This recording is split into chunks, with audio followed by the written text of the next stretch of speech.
Good evening. Welcome to tonight's Kalamazoo City Commission meeting of Monday, September 20th, 2021. Tonight's Kalamazoo City Commission meeting is being streamed live on the City of Kalamazoo's Facebook page and YouTube channel. Tonight's meeting you can also listen to by calling area code 269-552-6425 and entering meeting ID number 873-2307-3719 when prompted. And you can also leave a public comment for tonight's public meeting by calling area code 269-226-6573. And we'll begin tonight's meeting by turning it over to Mayor David Anderson. Once again, Deputy City Manager Chamberlain, thank you for opening us up here. I want to say warm hello to all my colleagues on the commission and on the city team, as well as our guests here this evening. And also a warm welcome to anyone who's joining us here in the city of Kalamazoo. Appreciate it. I'm officially calling this meeting of Monday, September 20th, 2021 to order.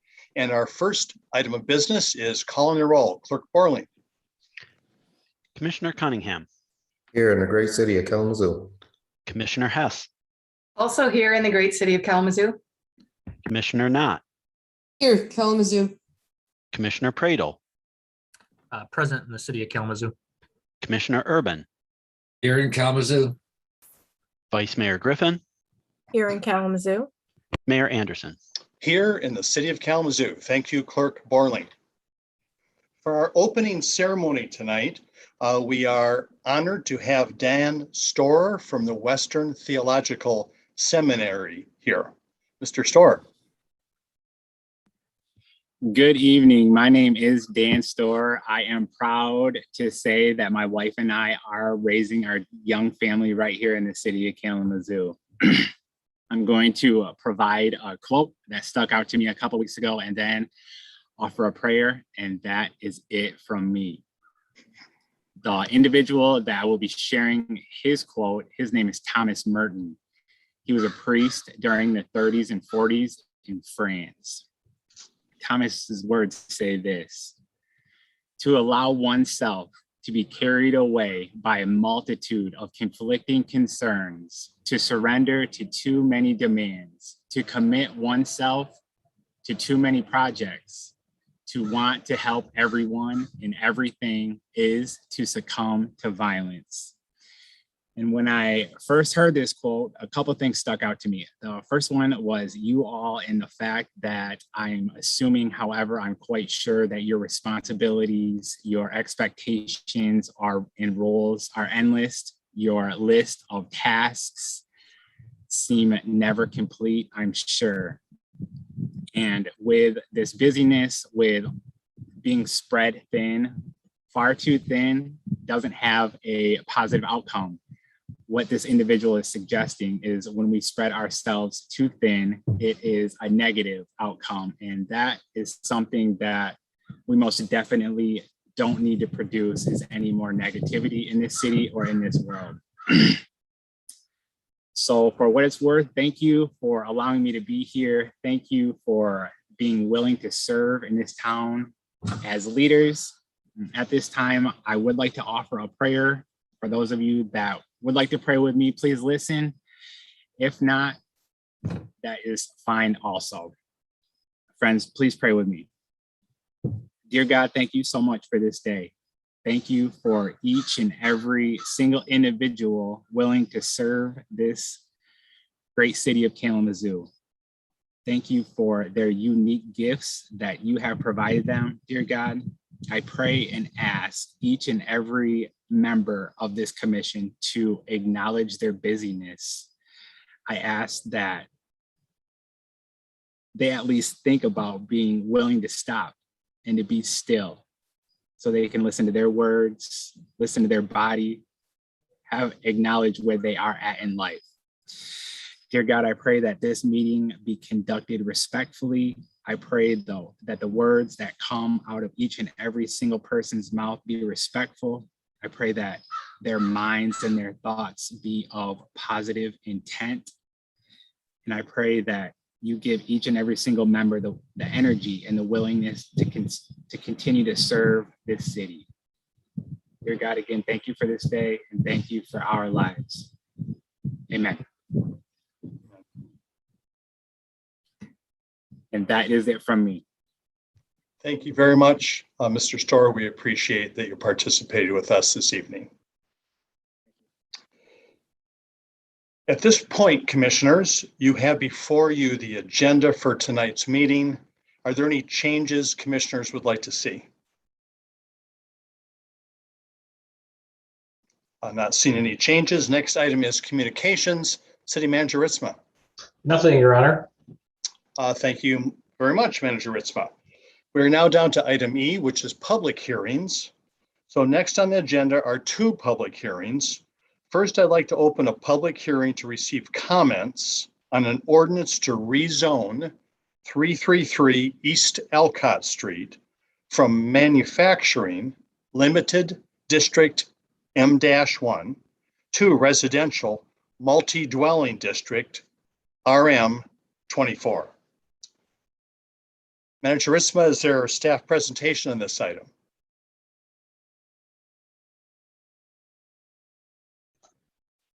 No, there isn't, Your Honor. We do have staff present for any questions that might arise. Thank you, Manager Ritzma. Are there questions for staff at this time? Commissioner Pradel. Sure, sorry, I'm not sure who I'm asking the questions to. Oh, You can, sorry, okay, there we go. Oh, sorry. yeah, Christina, our city planner, Christina Anderson, and Pete Eldridge from planning is here as well. Great. Thank you, Mr. Mayor. Thank you, City Manager. This is Commissioner Chris Pradel. Just have a couple questions. I just wanted to make sure to acknowledge some of the reservations I've heard from constituents so far, and just see if you'd be willing to answer a few of those. So just to clarify, I just want to make sure that everybody understands that this is a request to rezone. This is not necessarily, related to a particular, this is a rezoning request, correct? That's correct. Yes. All right. I'm just going to jump in just a quick second here, David Anderson. City team as well, when you do answer questions, always make sure that you let us know who you are and what your responsibility is. So, thank you. Yes, Pete Eldridge, Assistant City Planner. And yes, this is specifically about rezoning the land. There is a project that's been proposed for a housing development as well with this rezoning, though. Great. Yeah, thank you, Pete. I just want to make sure to clarify that because I know there's a lot of discussion about the development project itself. And so I think that kind of sometimes gets lost in the fact that tonight we're specifically addressing the rezoning there for that area. And then also I've heard a number of times discussed about like the 2.6 acres versus I think the full portion is 6.64 acres. Can you talk about which portion of the zoning is included in that acreage, I guess, if that makes any sense? Well, it is a 6.6 acre chunk of that former performance paper site. So it's obviously one large brownfield. The areas to the south along Alcott have a number of office and healthcare type uses, but the northern portion, which abuts Belford and Reed, are adjacent to residential. So that's, so this is the northeast corner of the site that's being proposed for the rezoning, which is directly adjacent to other residentially zoned property. Great, thank you. And then just to verify, so in the future land use plan, it denotes areas both R2 and neighborhoods edge. So would the RM24, would that align well with that plan? Yes, the RM24 is a medium density zone district, and that neighborhood edge does allow for low intensity commercial as well as medium intensity to high intensity residential, or medium intensity residential. I've heard it a number of ways where people have asked questions. I've heard people talk about like concerns about it being located in a floodplain, impacts on the watershed, different ways that people have expressed the concern about the way water works in that area and impact of building, housing in that area. Do you have any sense in terms of things you've heard from the interested developers in the area, or just any analysis of that area in terms of any safeguards in terms of impacts adversely in those concerns? That's a good question. And really that has all been worked out with the state of Michigan and Eagle as far as the reworking of Portage Creek and removal of contaminated soils. I mean, really this area, if you walk the site, you'll see the significant drop to where Portage Creek now lies.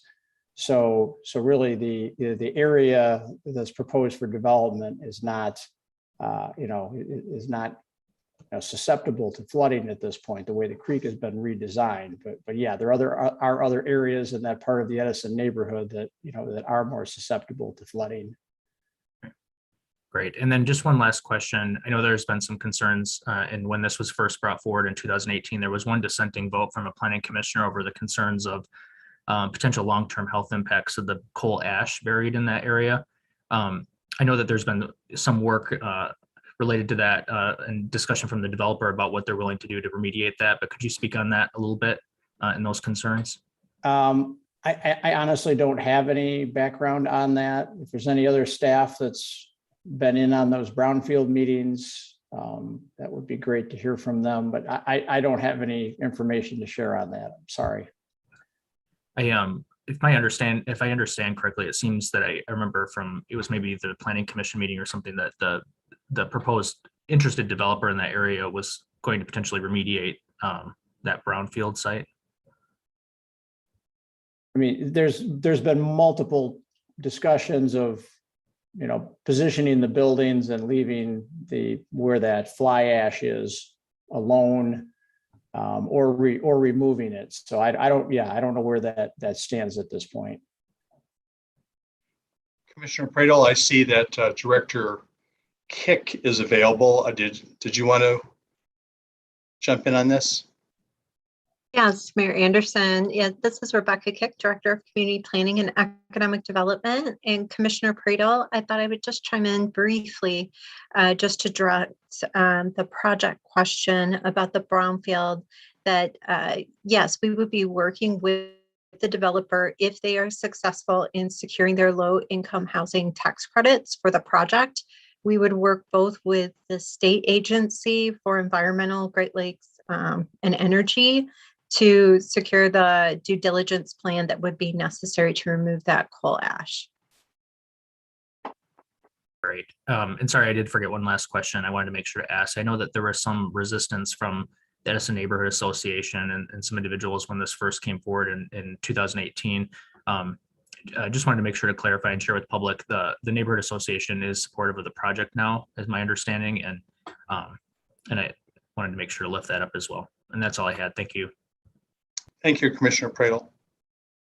Other questions for anyone on the city team at this time? Commissioner Urban. You are muted and your hand emoji is still up, Commissioner Urban. Yes, in connection with the fly ash, that's not a question that really is directly germane to the rezoning question this evening. However, Director Kitt, could you reassure the commissioners and the audience that the developer will have it to satisfy the planning department when it comes to site plan review with respect to how the property is actually developed? And at that point, the city will have its interest reflected in what is done with the fly ash, if anything. Is that true? Yes, this is Director Kick from Community Planning and Economic Development. Thank you, Commissioner Urban. Yes, the city will have, of course, our extensive site plan review, as well as working through any of the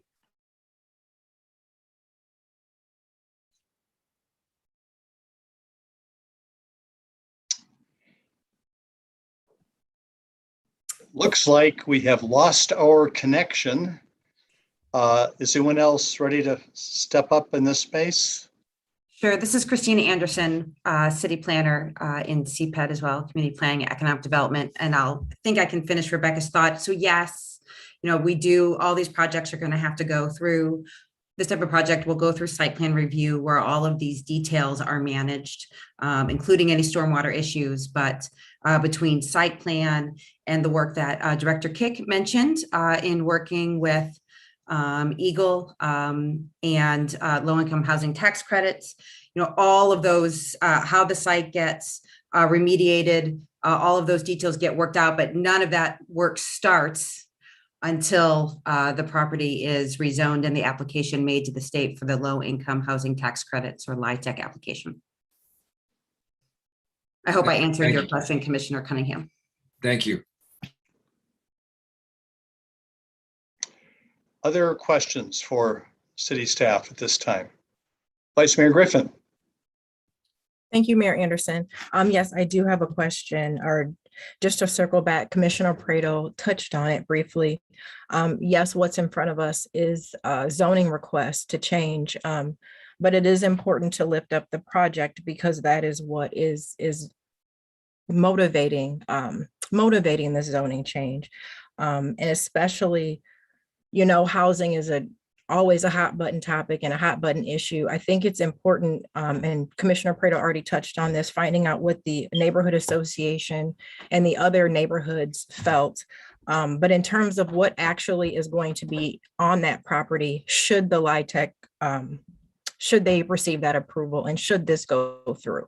This project is going to be placed in the Edison neighborhood, where the median household income is about $25,000. And so I think it's important to lift up that component because it was mentioned in the agenda packet. I think that would, help, especially to inform community what this change could bring about. So that's one piece. And the other component I want to ask about is, should this project not receive the credits? Should this project, not be able to move forward? Is this zoning change something that is acceptable by the folks that live in the Edison neighborhood and the outlying communities in the outlying areas of Edison? Thank you, Vice Mayor Griffin. I believe there were two questions in there, correct? Who is most likely to want to answer these? I've seen that Director Kick seems to be back. Can't tell how much. How about Planner Anderson? Mayor Anderson, thank you. I will actually let Assistant City Planner Pete Eldridge answer these questions since he was working most closely with the application. I just left my camera on, which I appreciate causes some confusion, but since we had some digital issues, I wanted to be ready just in case. Okay. But Pete will be able to answer these questions for Commissioner Griffin. Thank you. Yes, Pete Eldridge, Assistant City Planner, Community Planning and Economic Development. My video seems to be flickering occasionally, but anyways, to answer, the best way I can answer that question about the support for the rezoning, regardless of whether this project moves forward, is that the Edison Neighborhood Association is supportive of rezoning this portion of the brownfield site to residential. The comments made were that it did fit that portion of the Edison neighborhood because of the adjacent residential on the north side of Reed Street and of course on the east side of Belford there. So that was part two of your question. And I'm sorry, what was that? There was the first element you were asking about. Yes, thank you. This is Vice Mayor Griffin again. Thank you for answering that first question. The second question, or the first question that I was asking, was about the actual housing that's looking to be placed, and in terms of affordability and in terms of, the community as a whole, what does that look like? So that was that question. And I don't know if, that's something maybe you can answer, but. Well, yeah. And so there's what's proposed. Again, we're focusing on the rezoning, but if it's rezoned to this medium density residential, then we're going to get some sort of a apartment type development there. And this is 48 units proposed. 12 of the 48 would be supportive housing for those recovering from drug and alcohol dependency. And it's family housing. So these aren't like efficiency units. They would be, at least 2-bedroom units, possibly larger. And then there's also 36 affordable units that are proposed for the site. And, that's all part of the LIHTC application that, to get the tax credits for the affordable housing units and the supportive housing units. So that's kind of the breakdown. Okay, thank you so much. And I'm sorry to double down on that, but I have to say, just because affordable means a lot of different things to a lot of different people. So is anyone able to actually give a range of dollar amounts, what we're talking about when we talk about affordability? And again, I realize we're talking about changing zoning, but it was in the agenda packet, and I don't, I'd rather just be very direct and very clear and very open with what is being proposed. So I think that lends itself to some of the things that Commissioner Prater was asking about and some of the reservations that community may or may not have. So if that could be just mentioned briefly, what those dollar amounts are looking like in terms of actual rents. Yeah, and Pete Eldridge, Assistant City Planner, Community Planning and Development. I don't have any of those specifics in front of me tonight. No, and this is Director Kick from Community Planning and Economic Development. And I'm so sorry, I'm having some internet issues and problems. And so I'm trying to pull up things from the server back and I'm having difficulty doing that. So I don't have specific rent amounts, but low-income housing tax credit projects typically have to have a mix of 80% below 60% AMI and 20% that can be market rate. And so when we're talking about rents that are 60% AMI and below, we're typically talking about bedroom apartments that are $800 or less. We're talking about 1-bedroom apartments that run in the range of $500 to $600 and studio apartments that can be $400 or less, depending on, does the rent include utilities? Is that without utilities? And so, you could still have a 1-bedroom apartment for $600, but that could include utilities. And I know many of our developers who have lead buildings, and I know that the Hollander Development Corporation who's doing this particular project typically always go for a lead rating on their building like they did for the creamery, because they want to be sure that the utility bills for those residents are as low as possible. And that has been a real drive for their affordable housing, is not just the rent is affordable, but that the utilities are also extremely low. So I apologize that all I can give you are some ranges right now, but I will follow up with you as soon as I can. I appreciate that, Director Kick. I think that it's very helpful. Thank you, Vice Mayor. Other questions for anyone on the city team at this point? Vice Mayor Griffin. I apologize. Thank you, Mayor Anderson. I meant to direct this to you, Pete Eldridge, when you were asking earlier. I asked about the communities, the Edison neighborhood, but I have to ask because we repeatedly have callers that voice their concerns and their thoughts about what's happening in the community. They have a different neighborhood, Southtown, even though that's not an official neighborhood, but they do call in. So I just want to, just for the record, ask what that input was for that group. And that is all. Well, that there were comments made that there was concerns about overdevelopment that would lead to potentially more flooding problems in this part of the Edison neighborhood, from, some of those individuals, but again, I explained that is not, something that's anticipated given the redevelopment of this site and the reworking of Portage Creek. And of course, the grade difference between, this site and Belford Street and the actual creek bottom. So, but yeah, that was mentioned that, there was concern about the intensity of development and clearing more land, and the fact that there were already flooding problems in other areas close by this.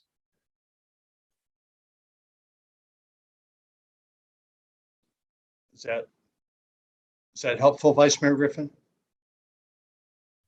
That answers my question. Thank you. All right, thank you. Not seeing anyone else right now. Yeah, it is a little confusing here as you look at the address, 333 Alcott, which is quite a distance away, most certainly not even a stone's throw from this portion of the property that's on most northern edge. I presume that if something does get developed there, it'd be more likely to have a Reed or a Belford address rather than an Alcott address, because that is where it fronts. That is in an area also where there was a lot of rework. I think there was even some rechanneling that occurred around that creek that runs through there, which did create a lot of slope.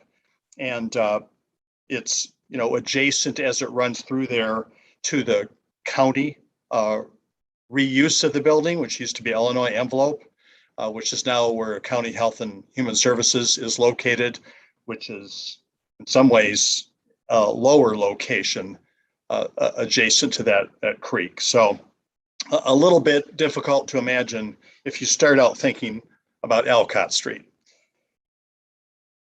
So at this point, not seeing any other questions, just a reminder. So this is a public hearing to receive comments on an ordinance to rezone 333 East Alcott Street from manufacturing limited district, which is M-1, to residential multi-dwelling district, which is RM24. And the action is a motion to adopt the ordinance. At this point, then, Deputy City Manager Chamberlain, are there public comments on this? Yes, sir. We have received some public comments for this public hearing, and we'll begin playing those for you.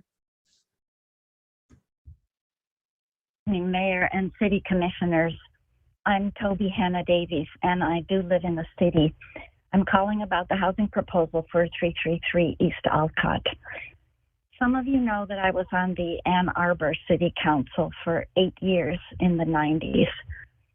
I experienced a lot of not in my backyard reactions from my constituents to affordable housing proposals and to new locations for support services for people who needed the support. As someone who cared a lot about my constituents, it was hard for me at first to stand up to the fears and the stereotypes they often had. But I want you to know that when we went ahead with good proposals, the fears that neighbors had about new housing and support services did not come true. Please make sure that this and other proposals are well planned, then have the courage of your convictions and approve new supportive housing proposals. They are so badly needed, and they will actually turn out to be good neighbors. Thank you. Thank you for doing the demanding job of serving on the City Commission. Good night. Good evening. This is Dorothy Appleyard. I'm a resident of the City of Kalamazoo. I'm calling once again to comment on the application to rezone 333 Alcott Street from N1 to RM24. The question should not be about the proposed project brought forth by the applicant for this parcel. The question should be, is RM24 the proper zoning for this area? In my opinion, the answer is decidedly no. The adjacent residential neighborhood floods and is prone to sewer backups. Increasing density in this area is not sound environmental planning, and it causes hardship for neighbors. Reuse of a brownfield property should not be the only environmental concern. Some members or some neighbors have struggled with flooding for years. Would you want your family to live in these conditions? I understand the need for affordable housing, but there are other options to achieve this goal that won't have a negative impact on adjacent properties. Please consider the impact on all area residents and vote no on this rezoning. I'll close with a quote from Charles M. Blow, journalist. Quote, "One doesn't have to operate with great malice to do great harm. The absence of empathy and understanding are sufficient," end quote. Thank you for your time. Hello, this is Joe Byers, and I'm a city resident. I'm against any project or rezoning that doesn't center and address the housing crisis in Kalamazoo. Reducing the number of affordable, long-term supportive housing is not the direction the city should take, ever.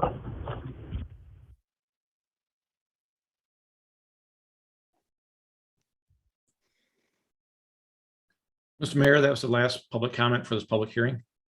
Thank you, Deputy City Manager Chamberlain. I appreciate that. I want to thank everyone who took the time and made the effort to comment on this particular item this evening. And I just want to remind folks that it is a zoning, it's not project-based decision or discussion at this point. It is a zoning change that is in front of us. And also keeping in mind that as it is currently zoned, permitted use is a manufacturing facility could be built on that site. So that's what the current zoning allows. So commissioners, the recommended action for item E1 is the motion to adopt the ordinance. Is there a motion? I so move. Motion made by Commissioner Urban. Support. Supported by Commissioner Hess. Is there any discussion? Commissioner Urban. Yes, I'd like to clarify a little bit about the flooding situation in that area. I live near that area, and I've lived not quite as close as I do now to that area for many, many years. And I can tell you the history of flooding in that region extends along Portage Creek up through the area around Reed and Stockbridge. Just south of Stockbridge at what's called, I believe, Reed Court. The creek can run quite high, but at the north end, at the south end of the creek at Reed Street, which is just across the street from this property that's being to be rezoned, the slope of the channel is quite steep. And although the water runs fast, it does not go quite over its banks. Once you get south of Reed Street, though, the creek is in a very deep channel. It's probably 10 or 12 feet deep. And that came about partly because when the creek, when Performance Paper had that property, that stretch of the creek was completely within a concrete channel. And the water just raced through there and couldn't get even out of the channel. Now, the Portage Creek would have to rise about 10 or 12 feet before it would flood over its banks in the area where this rezoning is to take place. So although flooding is a problem in the Edison neighborhood and in the northern end of Portage Creek, it is not a problem, I would say, south of Reed Street. And this is where the zoning is change is proposed, which is south of Reed Street. So I wanted to get that clarification out there. Thank you, Commissioner Urban. Other discussion? Seeing none, Clerk Borling, will you please call the roll? Commissioner Hess, Yes. Commissioner Knott, Yes. Commissioner Pradel, Yes. Commissioner Urban, Yes. Vice Mayor Griffin, Yes. Mayor Anderson, Yes. Commissioner Cunningham. Yes. Thank you, commissioners. The motion passes and the ordinance is adopted.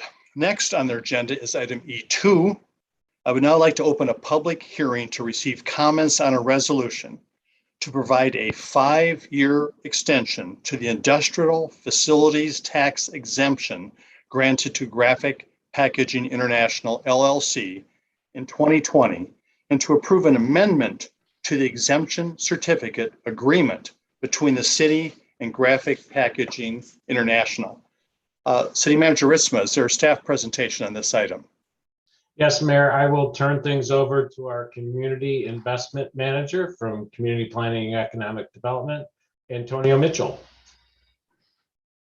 Thank you, City Manager Risma. Good evening. Again, Antonio Mitchell, Community Investment Manager for Community Economic Development for City of Kalamazoo. I'd like to thank the Mayor, Vice Mayor, City Commission, and City Manager for this opportunity to present for the tax abatement extension for Graphic Packaging.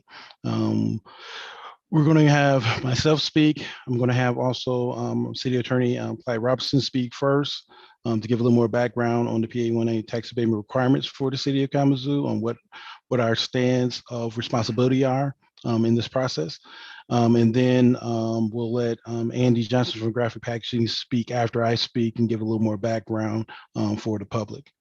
So I would pass it on to City Attorney Clyde Robinson to give a little more background information with the PA 198 tax abatement process.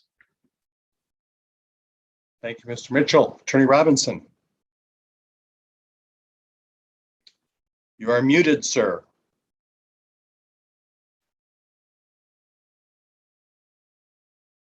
Still muted.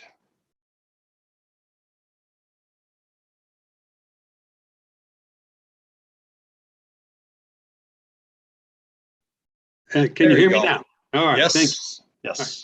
Thank you, Mr. Mitchell. Clyde Robinson, City Attorney.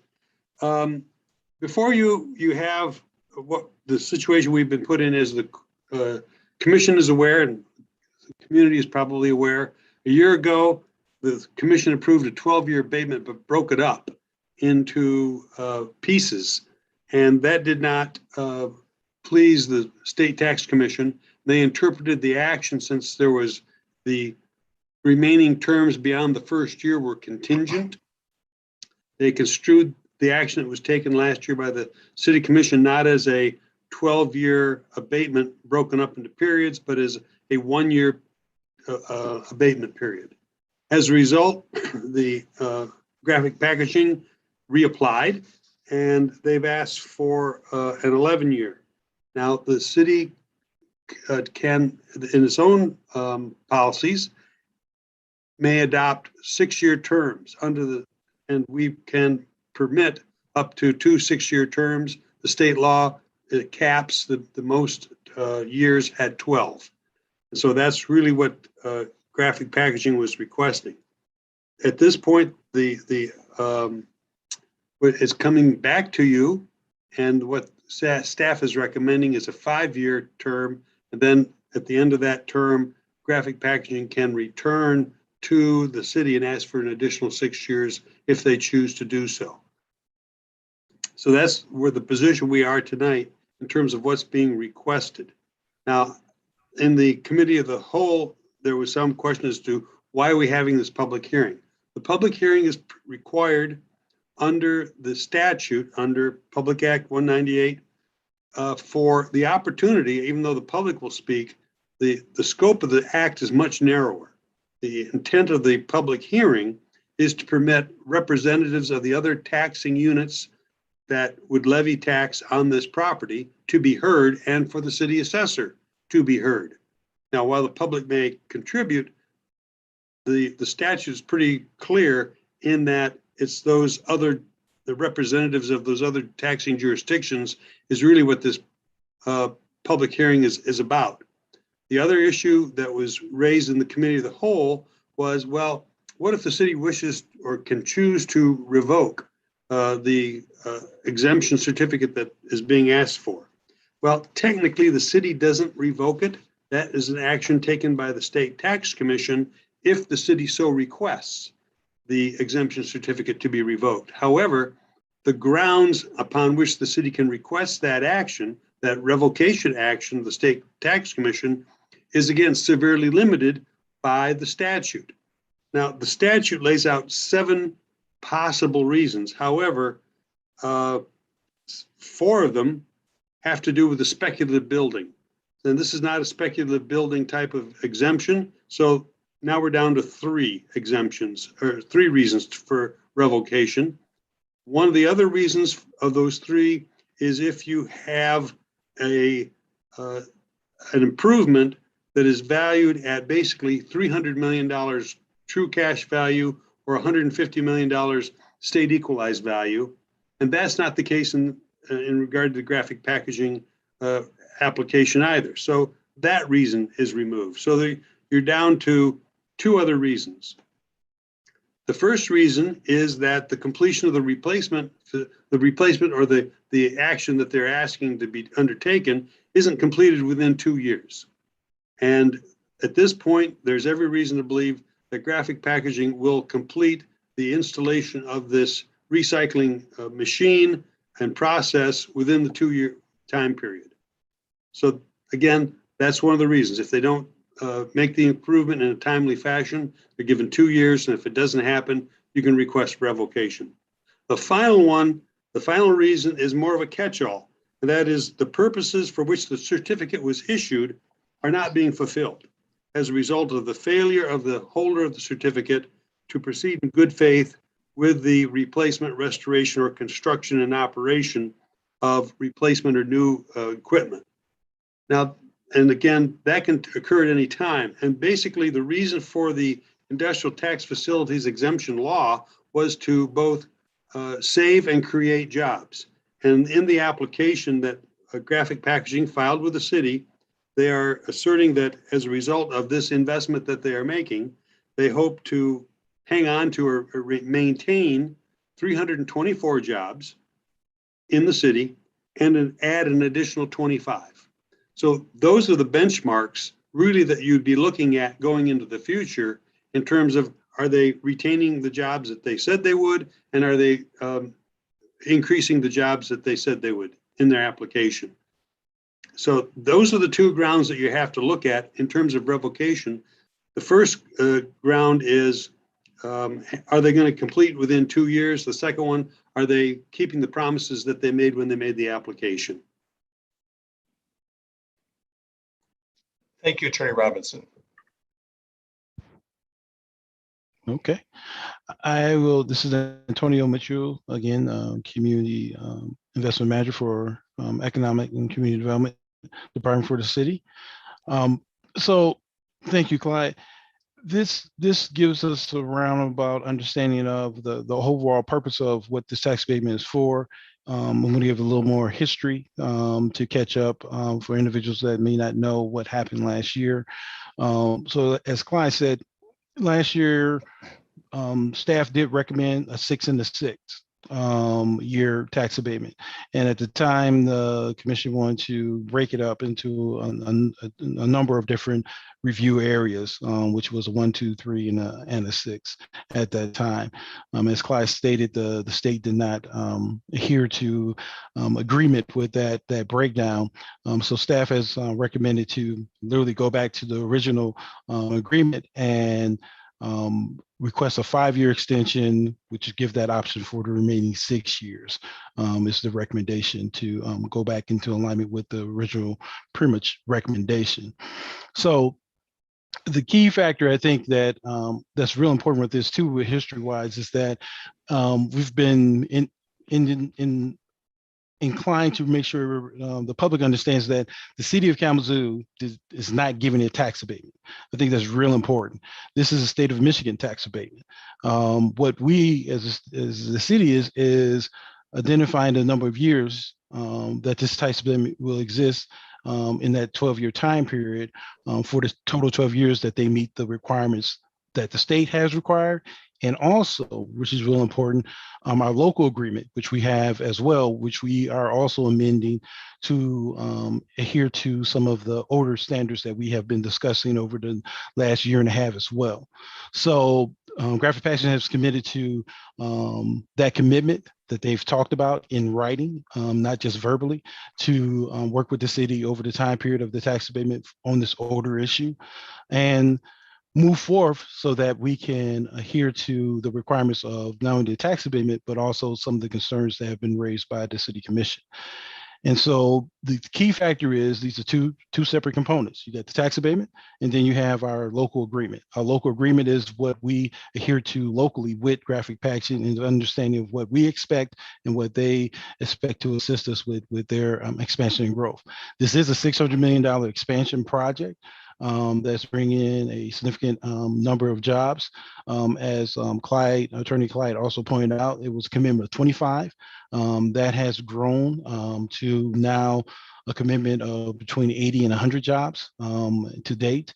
As also stated in the past, these, as a former commissioner, used to always talk to me about when I was economic development in the past is, do we have living wage jobs for these type of expansion and growth? In the case of Graphic Packaging, yes, we do.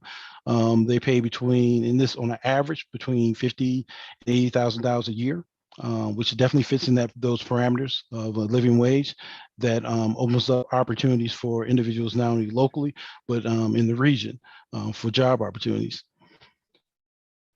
As also stated that we were competing to receive Graphic Packaging in our community. It was not something that quote unquote just happened. We competed with a number of states.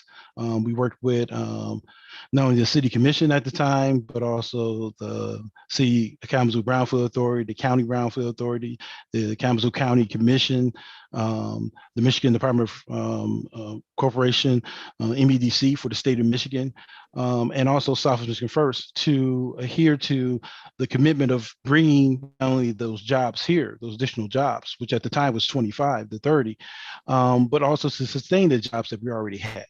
With this growth and expansion, that moves us up to, in a total around 780 jobs in that Graphic Packaging campus. We're only talking about one section of this development of Graphic Packaging. There's the board and there's the paper. And so what we hope by this collaboration is that Graphic Packaging not only keeps their development and expansion growing, but also here's to possible future development and expansion here on this campus area that will enhance not only Kalamazoo being the largest recycling facility in North America, but one of the best recycling paper facilities in North America. So that is pretty much our commitment to this component of growth and development here on the north side. And one thing that was also brought up in history of is understanding that this paper facility has been there for a number of years. It just didn't come about with Graphic Packaging. It was owned in the past by Fort James Paper, recycled paper of mill as well. It's been here, as Commissioner Cunningham said, for a number of years. But with the direction from this city commission and the mayor, this has been pretty much a very good open discussion between the company and the city on how to collaborate and work together to meet both needs, the company's needs and also the city's needs. And so it has, to my knowledge, has been very productive on our side, the city staff. Because of the project being so large, $600 million project, there has been hiccups. There will probably be more hiccups here and there when you're developing a 3x4 block area. But it has been very productive in the sense of what this development will provide, not only for the community, but also jobs and opportunities that it will adhere to as well. I can answer any questions. One key component I think is very important that we will also try to put on our website. I will talk to our city IT and website people about is that the Michigan Department of Environmental, Great Lakes and Energy will be hosting an online public meeting October 5th, 2021 at 6 p.m. About the Graphic Packaging air quality investigation. We will try to put a link on our website so that our public residents can attend and listen to that report. But that will give you more information as the mayor and commissioners and city manager, and also as a community on what is going on with Eagle that manages that process with air quality here in our community and throughout the state of Michigan. Any questions for me before I pass it on to Graphic Packaging so they can do their presentation and provide information and answer questions? Commission, would it be helpful to hear from Graphic Packaging before we start into our questions? No, I have a question now. This is Okay, Erin. Commissioner Knott. Hi. Thank you. So for Antonio Mitchell, 2 points quickly. This is Commissioner Erin Knott. I heard a lot about company and city. I'm wondering where community is. We've teed up Graphic Packaging for a second time. I'm sure it's going to be the same rah-rah talking points, but I don't see anybody that represents community that's going to be here talking about the impact. So that's one question. Two, you mentioned the local agreement that we have. Can you either restate or dive a little bit deeper as it relates to what teeth or what recourse we have if the agreement isn't being met, or if we learn after we vote on this tax abatement that it's not just odor, it's poor air quality control or poor air quality that is basically pollution and causing illness on the north side of Kalamazoo. So what recourse do we have with that agreement? Can you go deeper into that? Antonio Mitchell again, Community Investment Manager for the city. I will have to adhere to the city attorney to go into any deeper details because he developed the document. But on the community engagement component, pretty much just like with other tax abatements and other components of community input, pretty much we provided the community information on this project to give feedback and direction. A lot of the issues that pertain to this project was on the odor issue, not pertaining to the growth and development that we had feedback from. And if we, as a city, were doing something about that process, and that is what has come across with the discussion and what has been put forth with the local agreement, is to incorporate more specific detail action by both the city and Graphic Packaging on the order issue in that area. But I would adhere to City Attorney Robinson about the agreement specifically. Thank you, Mr. Mitchell. Clyde Robinson again.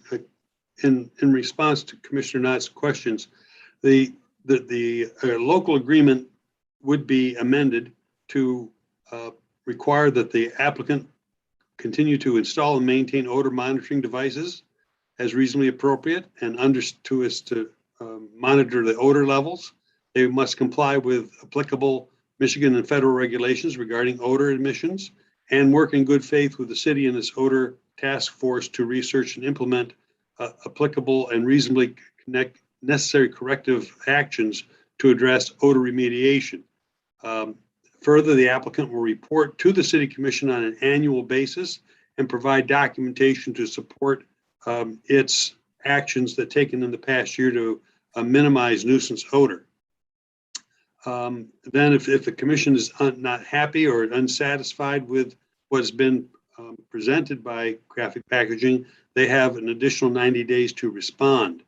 In terms of what are the teeth, since this is a contract and it's acknowledged by the parties to be a substantive and material term of the contract, that the city could ask for a variety of things.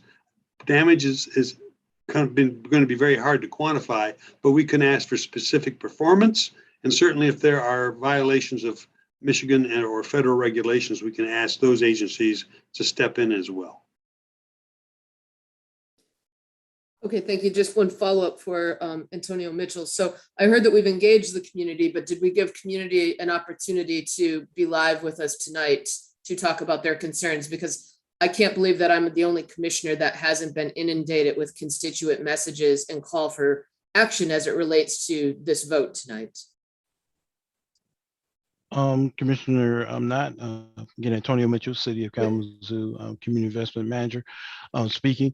The answer is that is no. As stated by Attorney Robinson, the process of the public hearing is to get feedback, but not to involve the aspects of the community, but more of the government bodies into the aspects of the approval of this timeframe for the tax abatement, as stated by the Attorney Robinson.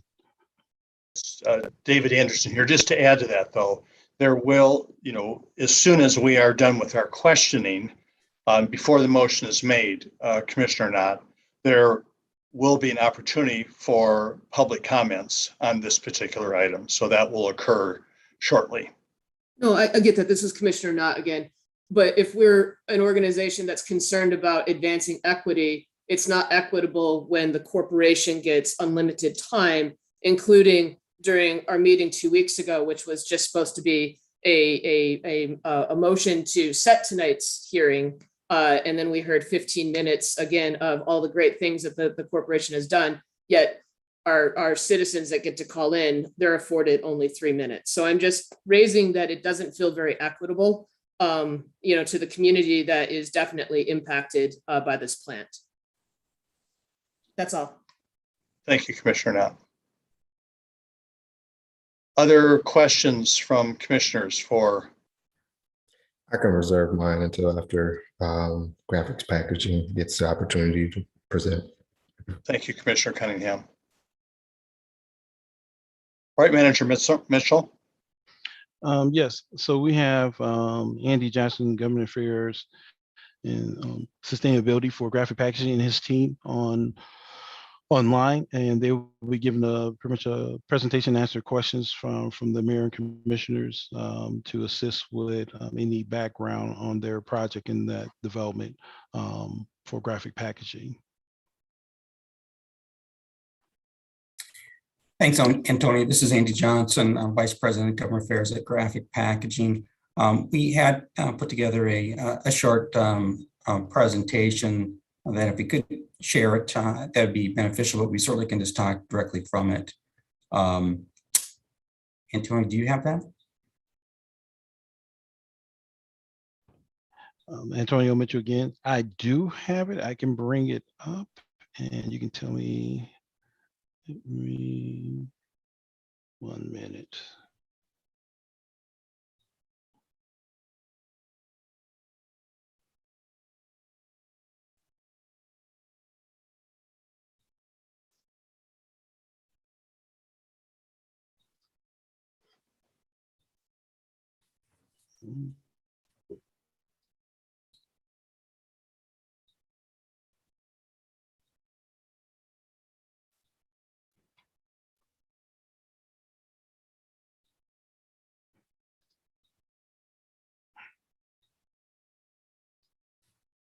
And if you're not able to, well, we can just proceed, Antonio.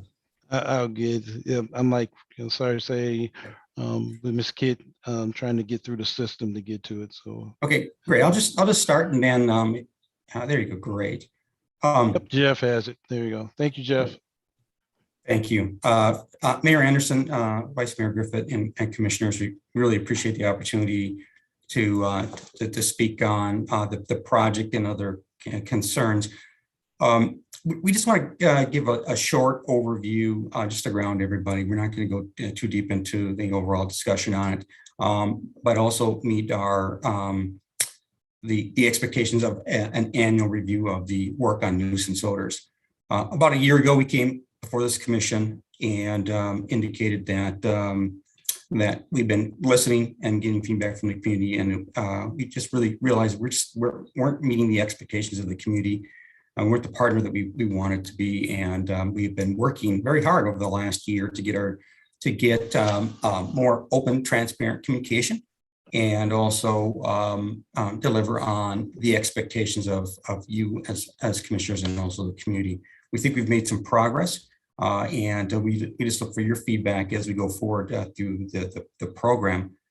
On the call with me today is Tom Olstad, who is the manager of the mill, and Rusty Miller, who is our Senior Vice President of Engineering, who is the head of the project. We'll just go through a short overview. If you can go to the next slide, please. Short overview of the project. I think Antonio did a great job of summarizing it. Yes, we are looking to hire more than 25 people. We're going to be up to about 100 people when we get through with the project. It was a competitive process, and we selected Michigan, Kalamazoo, because not only the skilled and dedicated workforce, but also the relationships we have with the community and also with the schools for developing talent. The one thing that I think that is lost in this in the conversation is the sustainability aspect. The feedback we've been getting from the community is the desire to advance sustainability. And this project helps in that process. It allows the area to become the largest manufacturing center and recycling mega center for recycled paperboard. So that paperboard is made for essential products like food, household goods, and it's shipped all over the U.S., some going into Canada. So we have about 40% of the dry grocery folding cartons on the shelves will be from starting from Kalamazoo. The one thing that we get when we move paper divert it from the waste stream to recycling is a greenhouse gas avoidance. When paper goes into a landfill, it'll break down, generate methane. But when it is moved into recycling, we are avoiding that. And the amount of paper that will be recycled in Kalamazoo on an annual basis, when you look at the environmental calculator at the EPA, it'll represent about 3.5 million acres of a U.S. forest, and that's a storage of carbon, atmospheric carbon from that forest. To get in perspective, that's about the size of the state of Connecticut, and that'll happen on an annual basis. So that's the scale and scope of what this looks like from a sustainability perspective. Antonio, could you go to the next slide? Our partnership and the investment that you've committed to us comes in two parts. And Antonio highlighted these. I'm just going to go just real quickly through it. A brownfield TIF, that is a process that we went through. We worked with the city commissioners on that. We purchased many many properties that were owned by either the city, the township, or the county. We cleaned them up, remediated them. We removed 100,000 tons of debris and 17,000 tons of hazardous materials from those sites, and went before the Brownfield Authority of each one of these groups.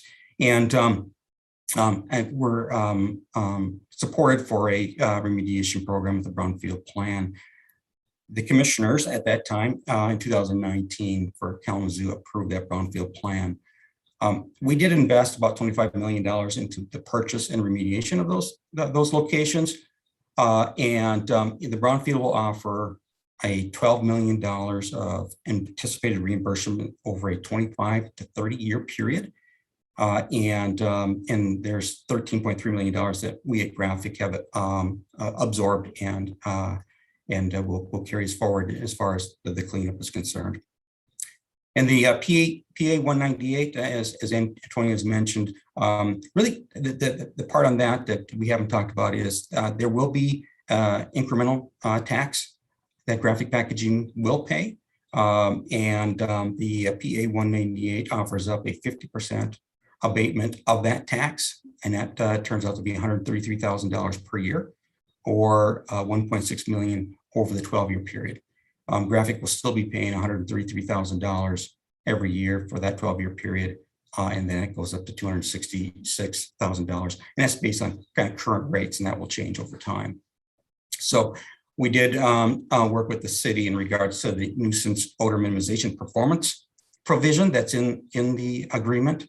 And think that meets the spirit of what the city commissioners were looking for to ensure that we were performing to address nuisance odor concerns. So with that, I'd like to turn it over to Tom so he can talk and give you an update on the work that we've been doing and the city odor task force and with EEL in regards to nuisance odors. Thank you, Andy. Thank you, Andy, and thank you, Mayor Anderson and Vice Mayor Griffin. This is Tom Olsted, if you can hear me. I won't read this slide word for word, but just want to give you a few bullet points and update on our progress over the last year and a half with respect to odor abatement and odor remediation activities. I think first of all, it's important to recognize that our teammates, our employees live and work in the community, and being a good community partner is important to all of us. We did embark on a nuisance odor investigation last summer. This was a study that was requested by Eagle and approved by Eagle, a firm by the name of RK and Associates that completed this study over a 60-day period last summer and submitted a report to Eagle in the fourth quarter last year. There's some data points there just to show you over the 60-day time frame, RK and Associates took 624 hydrogen sulfide measurements. 580, or approximately 93% of those, were 0 to 0.002 parts per million or 2 parts per billion H2S, and the remaining approximately 7% were less than 0.01 parts per million or 10 parts per billion. And this is RK and Associates' conclusion. You can read that opinion that they drew there, that these potential paper mill odor levels do not constitute an odor nuisance within the neighboring community. So that was a third-party consultant firm that we brought in, approved by Eagle, to review our odor performance. These 60-day measurements over 60 days were taking on the perimeter of our property. And so just want to share that with you. Over the last year, we've worked really hard to continue to improve our odor footprint, if you will. We brought in a consulting firm by the name of EBS, which is a very well-respected firm in the paper industry, to look over our overall environmental management system. We installed the EnviroSuite monitors last fall. We installed about a year ago 10 units, and then this spring installed 6 more. We started up our hydrogen peroxide system about a year ago. We started up our oxygen injection system in January of 2021. And we brought in another consulting firm in April of 2021 to really evaluate our total odor management process throughout the entire plant site, to look at the process that we've incorporated with the hydrogen peroxide and the oxygen to really provide the right chemistry and the right atmosphere to minimize potential for odors. So some of our future actions, again, I don't need to read this to you word for word. You have this information available to you later. But we're going to continue with these chemical treatments of hydrogen peroxide and oxygen. We do know that they are making a significant improvement in our odor footprint at a significant cost, as you can see there. We have completed the draft report with GHD, and we've submitted that to Eagle last week, and look forward to reviewing that with Eagle in the very near future. We're going to continue to work with the Odor Task Force. I stated it a couple of weeks ago.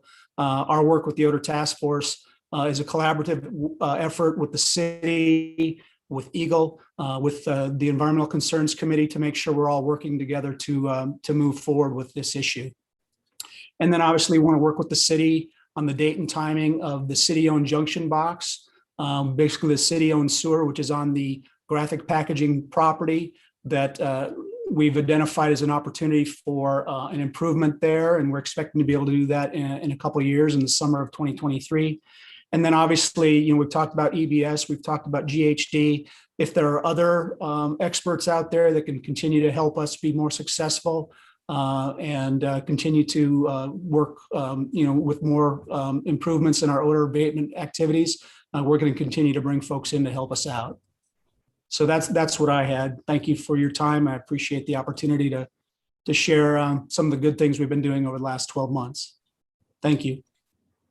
Thanks, Tom. And if you can advance one more slide, we just want to, one of the piece of feedback we got is to provide more of a platform for communications. We created a website called KalamazooRecycles.com, where we post the project status of the work we're doing. Also, the odor investigations posted there, exactly what we put in front of Eagle. This document we just went through will be posted there also for the community to review. It has the ability for folks to make comments to us through an email system. So this is just another way for us to keep in touch with you folks and other stakeholders in regards to the work that we're doing at that facility. So I just want to reiterate, we appreciate the support we've had from the commission and some of the frank feedback that we've received, not only from you folks, but the community. And we continue to work diligently here to make sure that we are delivering on the expectations that the community has. Thank you.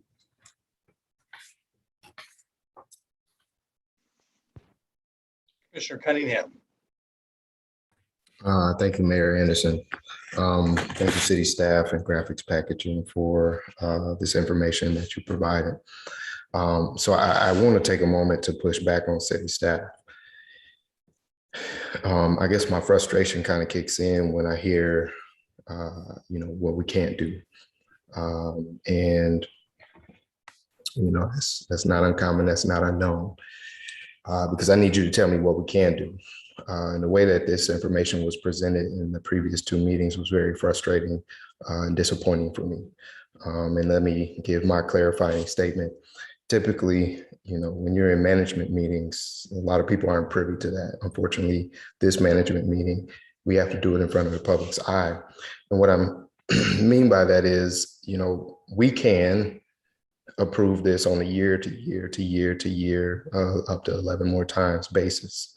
It just cannot be contingent on an odor. It has to be contingent upon two things that Clyde said, 2 out of the 7 that actually correlate to why we would say we do not want the state to pass this or give this corporation an abatement. So I just wanted to make that, crystal clear as much as possible. With that being said, to graphics packaging, I just, I hate to beat a dead horse. It's an old statement. But in reality, I'm gonna take a page out of my colleague Jack Urban's book, Trust But Verify. And so I am appreciative that we have, created in writing some of these expectations and things that we want to iron out. And to Commissioner Knott's question earlier, there is some language in there that states, if there are some frustrations from the commission or administration, we can provide to graphics packaging. They'll have a 90-day period to respond back. And if that information is insufficient, then there's a process beyond that. And to Clyde's point, I think, that them putting a good forth effort, I am appreciative of, but also, if with us having some form of writing that at least gives us some form of ability to say, hey, this is X, Y, and Z. We can take legal action. We can go to, as he stated, the state or federal government, so that they can follow through on whatever it is that we may deem necessary. But back to graphics packaging, I'm sorry. I apologize. You guys have to kind of deal with this, but and I'm frustrated in myself. I hate that I have to deal with this. And I guess this isn't even to graphics packaging. This is to the community. This is to my colleagues. It's to the city administration. Environmental racism happened in Kalamazoo. One of our local historians, Matt Smith, has an amazing presentation on redlining and environmental racism. And unfortunately, the paper mills, these are things that took place and transpired long before us, that are every person that's on this call. And my frustration within that is exactly that. Our government, our nation has never found a way to provide reparations, to atone, to correctly address the issue and stand firm on it.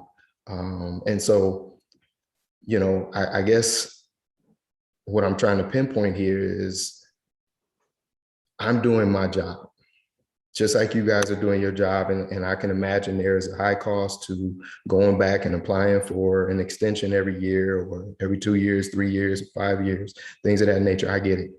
And from a management standpoint, that's what I got my degree in. If it don't make dollars, it don't make sense. And so, but I just don't want anybody to feel slighted, because this is a real thing. And so I am appreciative that we have something in place that says the odor in that particular form is not a nuisance. And maybe there's other odors in that could be deemed as a nuisance. I don't know. I'm not even going to go into the science of that. But I also want to be clear that a part of this process has to be to also, it's just like if it was your family. If there was something that was going on and you suspected that it might be going on, you need answers calm your spirit, to feel relieved, to feel understanding that, okay, maybe it isn't X, Y, and Z. Now, let me say this. It's not just graphics packaging.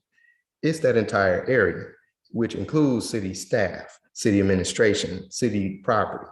And so, you know, I think what was stated earlier, where our relationship has to continue to grow, and for which it has. And I've had opportunity to meet Mr. Johnson on a few occasions, and every time he has always been a polite spirit, an individual straightforward in his conversation, all of which I am appreciative of, because these are things that, you know, I want to make sure that your handshake is matching your smile. And so I just want to make sure that my colleagues understand that if we will want to continue the path that we're on, yes, we can. But it can only be based upon the two out of the 7 things that Clyde mentioned. I am not opposed to the 5 and the 6 recommendation that is currently there, but I am dead set against just allowing a straight 11. So those are kind of my comments for now. I don't believe that I have, let me double check my notes here. Make sure I'm not missing any questions. No, that's it. I also wanted to highlight, I'm also, you know, I mentioned many times my appreciation for their hiring practices over at Graphics Packaging, and my appreciation for the actual work that they do and what it provides to the environment.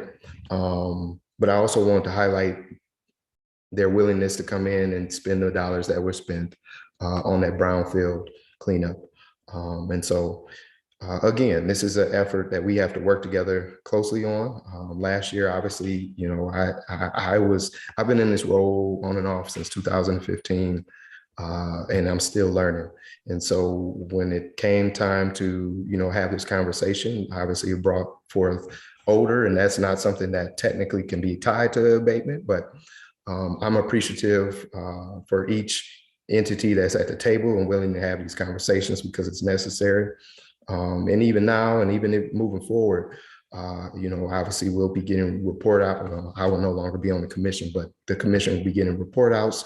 The community will be getting report outs. And again, I will be paying attention. That will be something that I will tune in for, because I understand the impact.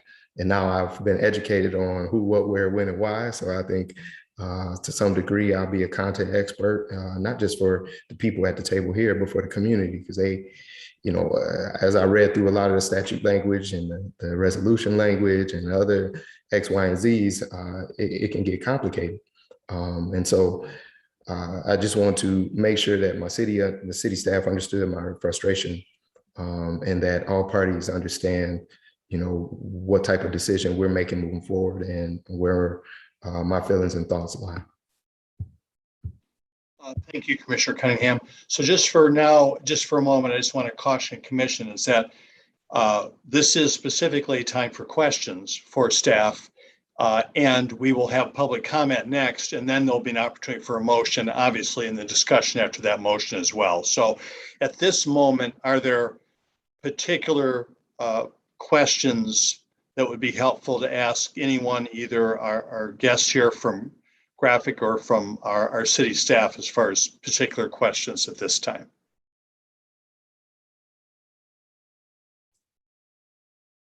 Commissioner Hess, yes.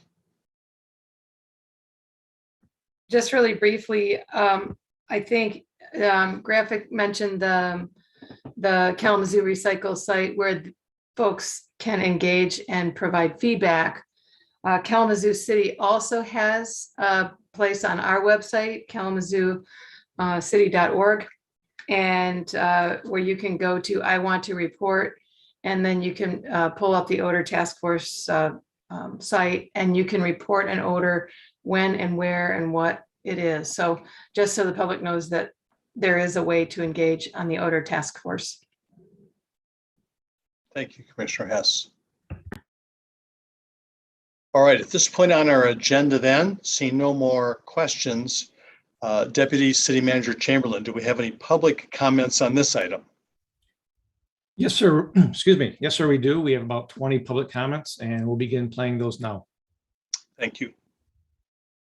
Audrey Seilheimer. I'm a mother of two residing in the city of Kalamazoo. I'm calling this evening in regards to the graphic packaging tax break over 11 years. I'm asking you to vote no. We can't really have faith in this global corporation who has let this issue continue for so long, affecting so many families potentially. And despite their good efforts and good intentions right now, we have to have faith in you, our leadership, to say no to them and to put Kalamazoo families first. So the decision should be made in the correct moral order, in that this issue is potentially harming human lives, human children, families in Kalamazoo. And I know that you'll hear more from the Eagle investigation, from their report that's coming out on October 5th during your meeting from 5 to 6 p.m. And I'm encouraging you in the meantime, afterwards, to seek out the International Journal of Environmental Research and Public Health for a review by Anneke Hulse from Emory University about environmental justice, specifically about air pollution and how it can disproportionately affect populations in low-income industrial areas, just like this area in Kalamazoo. Thanks for listening and for your work. Hi, my name is Thomas Crawford. I'm 16 years old and a former resident of the north side of Kalamazoo, Michigan. I am urging the City Commission to vote no on the graphic packaging tax break proposal. I remember ever since I was a little kid, driving past the graphic packaging plant to get to school, we'd always have to shut off our vents, even in the freezing cold because of the smell. It's been affecting residents since before I was even born.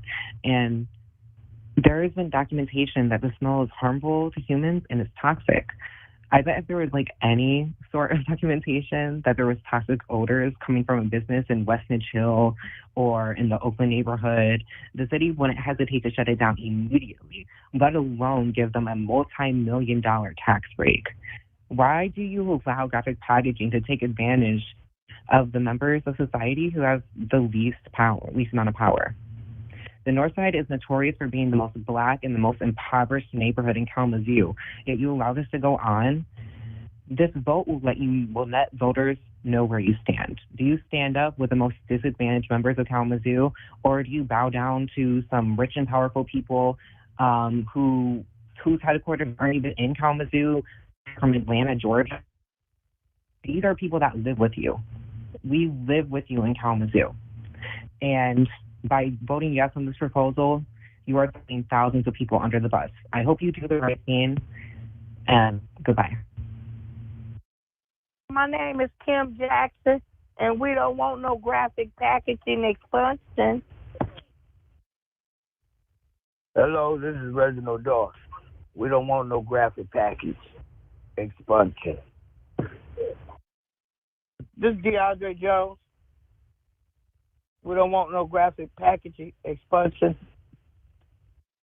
This is Deanne Winfield, and I think graphic packaging is the reason I lost my daughter.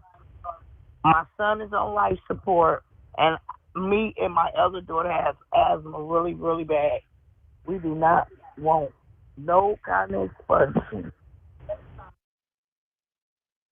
Hi, my name is Adrian Johnson. I lived in the North Side almost all my life, and I have stage 3 kidney disease, which could be contributed to the poisons blown in our neighborhood. 14 years have been taken from our lives. Please vote no on the tax break and the expansion. Don't let anyone of our people get sick or die because the city is buddies with billion-dollar GPI. Our health and lives overrides putting any money over GPI's pocket. That $191 million you want to give to them could help the North Side get medical care and clean up the contaminated properties. Vote no and put our lives first. Thank you. My name is Chris Womhoff, 1407 Bryant Street, Kalamazoo, Michigan. I live within the city. I know that this is already going to pass, and it was decided before this city commission meeting ever begins. So all I wanted to say about this comment is to let the commission know on August 9th, we lost another Edison youth. He was shot 3 times in the chest. His name was Caden. He was one of 8 kids in Edison that started with the program I was running in 2015. With his death, there are only 2 left. Only one of the 2 left are not in prison. And Caden was at many of the city commission meetings. He used to come with me. And he was one of the kids of many families that lost the ability to pay for their homes step by step because of choices by the city for their water or for the utilities or for tax incentives like tonight.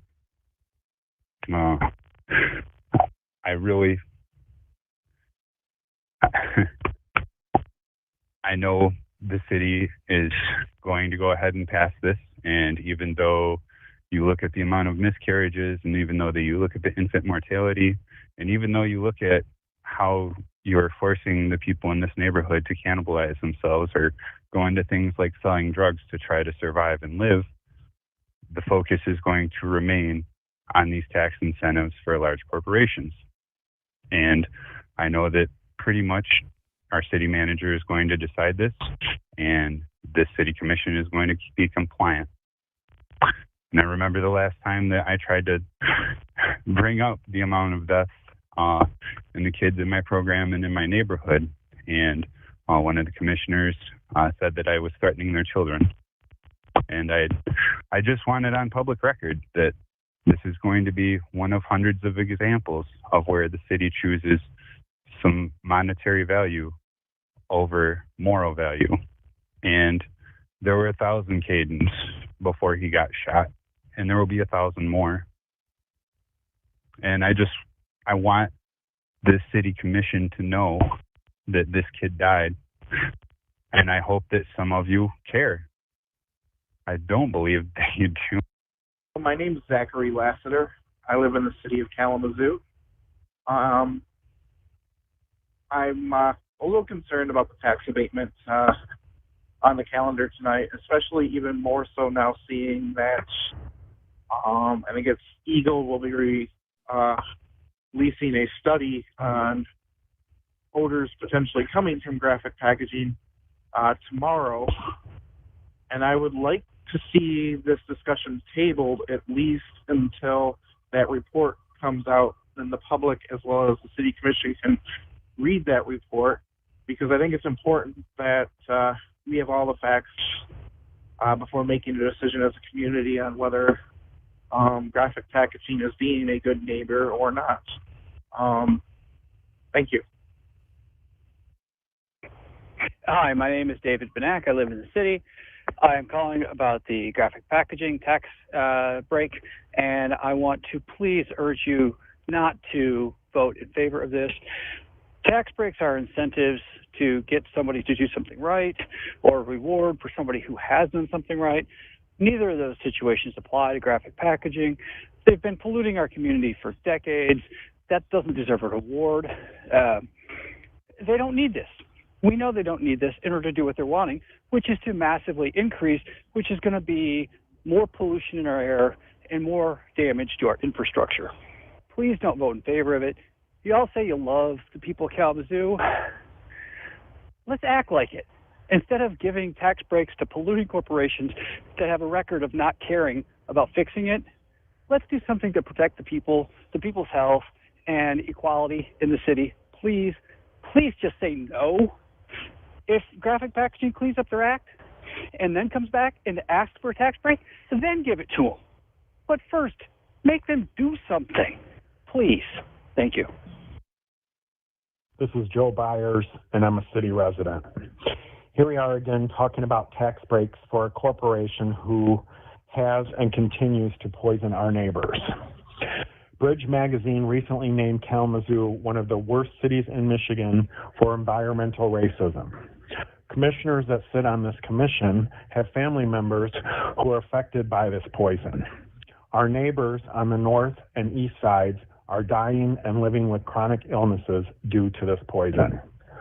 A few weeks ago, city staff stated that the state of Michigan doesn't allow tax breaks set up the way you all did it last year. And since this commission gave the original abatement, he stated they should approve the entire 11 years.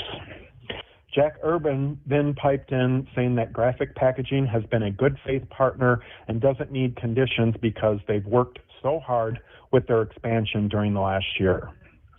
The meager conditions placed on Graphic Packaging for the abatement were never mentioned. The company has done nothing to combat the smell or the poison being dumped into our city. In fact, the state of Michigan is continuing an investigation and have some data that will be released in October.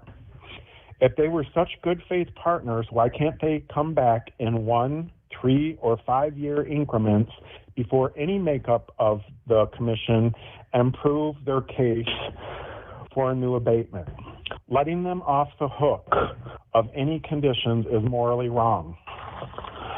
This is just one more example of the city or commissioners saying they care about our neighbors and their actions not matching their words.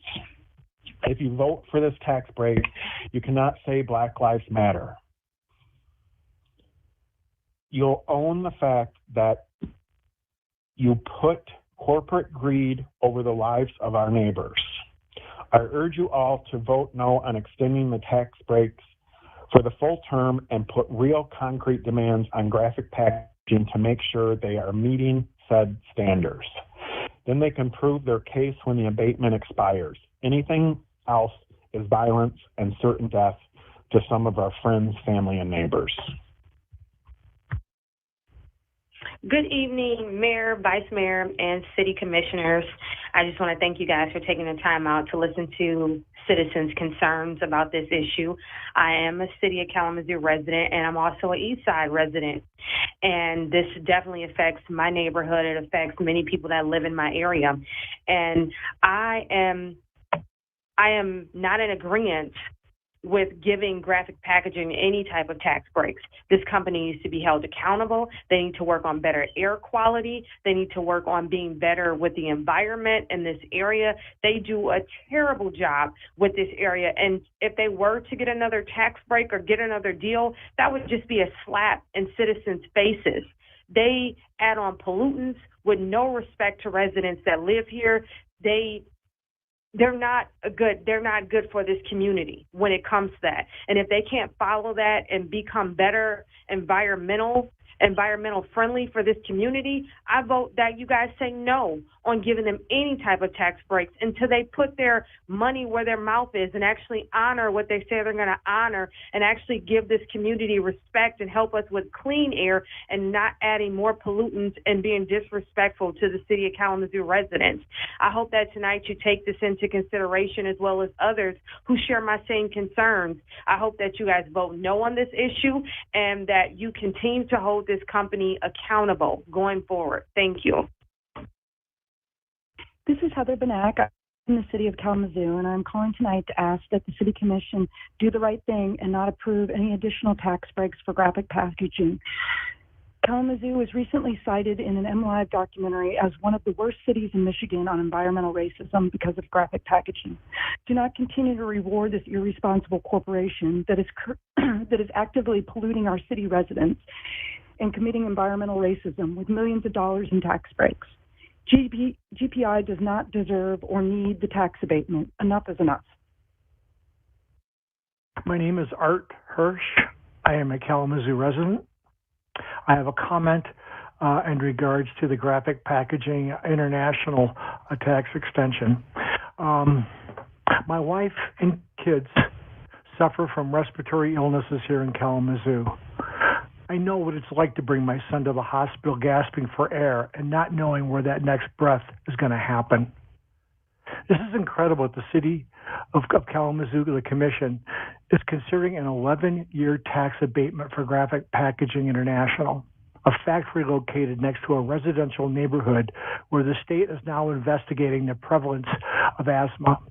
Graphic Packaging has hundreds of air complaints filed against it since 2012 for toxic gas leaks of hydrogen sulfide and methylcarapaptan.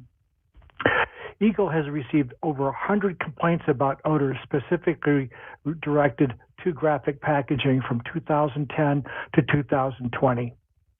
GPI plans to expansion that will lead to an increase in greenhouse gases by 200%. The city has also recently allowed GPI to cut down 720 trees along the river for office space. They also are known as a PFAS polluter into the Kalamazoo River. Why is Kalamazoo even considering this tax break to a major polluter in Michigan and to the United States? Michigan Department of Health and Human Services has copies of toxicological reports for almost a year and has not notified the public of the severe risks from GPI's emissions and operations. GPI has refused to put in pollution preventions in place.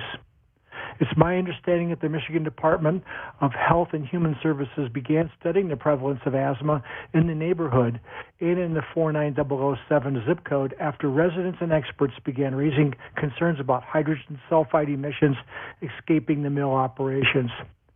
If Kalamazoo City Commission allows this tax break expansion to happen, what message does this give to the city community? What breathing and discharging toxic chemicals for business interests is more important than human health? Is Kalamazoo really that desperate to risk the health of the community? You need to ask yourself if the action really makes sense.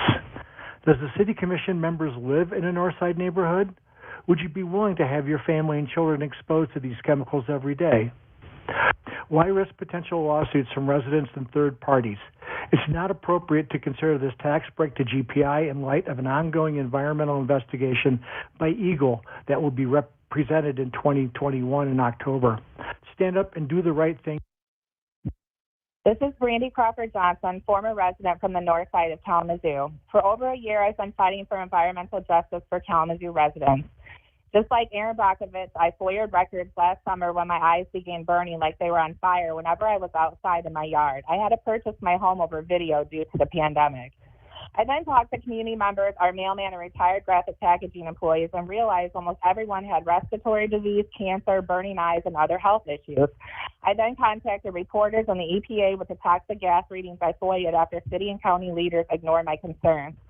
I also filed a class action lawsuit against GPI. As lead plaintiff, I am speaking on behalf of my family and the hundreds of residents that have now joined our lawsuit. The north side is facing environmental racism. GPI is a toxic release facility. They are also a huge contributor to Michigan's climate crisis. GPI has no cap on their wastewater clarifier, which is spewing ash and toxic chemicals into residents' homes and bodies. Kalamazoo is a valley, so the toxic gases also get trapped. Eagle has admitted to this. The EPA EJ score for the north side shows residents have a 91% chance of getting cancer and respiratory disease. I commissioned toxicology and epidemiology reports from two highly respected doctors, Dr. Ansel and Dr. Tessier, who I contacted to help save our lives last year. Their reports say there is a severe health risk to the residents of Kalamazoo and employees of GPI and the wastewater treatment plant. The Bronson Health Report also shows a 14-year death gap. God help us. Kalamazoo City, the County Health Department, EPA, and MDHHS have had copies of these health reports for 9 months. I've had several meetings with most of these agencies. There are no more reports needed. These agencies also hid information and delayed notifying the public of the Flint water crisis, so I know they can't be trusted. Allowing GPI to continue to poison your residents, ignoring residents' health concerns, and ignoring available health reports violates our civil and human rights. You know this because my husband and I had to file civil rights complaints against the city for discriminatory actions. The city of Kalamazoo just received a $400 million donation. The city can use those funds for health monitoring, job relocation, resident relocation, and reparations for all who are poisoned. ECC Chair Aaron Wright and Mayor Anderson never wanted the truth to come out about our toxic air problem. They drafted a cease and desist letter in 2018 to reporters to stop reporting on Kalamazoo air quality after I told them at a meeting I had asthma and I was concerned GPI may be the cause. That's why you can't trust the so-called odor task force or the mayor. The city has known for 12 years what the odor was, where it was coming from, and that it was toxic to humans. Similar to what PG&E hid from residents in Hinckley, California, the city had a toxic odor study done in 2009 when Bobby Hopewell was mayor, but the city refused to notify the public. The city of Kalamazoo needs to stop hiding health risk information from the public. It's inhumane. Say no to the GPI tax abatement. Hi, my name is Barbara Racine. I'm not a Kalamazoo resident. but I think you should not approve a 5-year extension for the industry facilities tax easement to Graphic Paper International, because the plant is a polluter, it's a proven polluter, and I think it's bad for your citizens' health. Okay, thank you. Bye. Good evening, City Commissioners. My name is Iris Potter, and I live at 1204 Manor. I am calling to voice my strong opposition, along with many others, to yet another large tax break and against any future abatements for GPI. As we know, the I stands for international, and a multinational company's holding net worth of $5.88 billion as of 9/17/21 does not deserve nor should receive a tax break, while the millions our city residents could benefit from and more services is given away. Also, we are bearing the physical burden of a company that pollutes our air, but it is good that they're being monitored strongly now.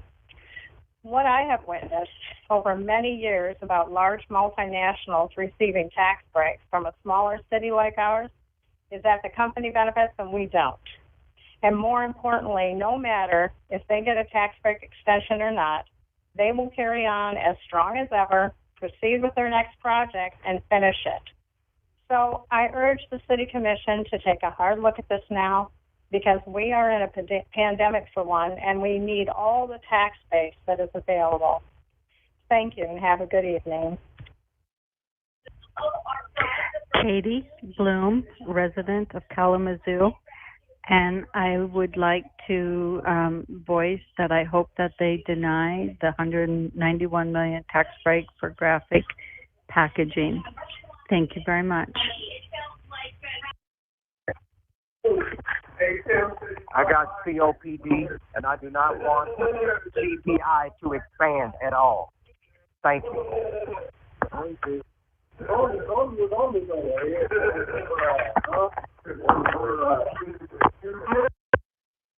Yeah, I'm Stephen Tavares.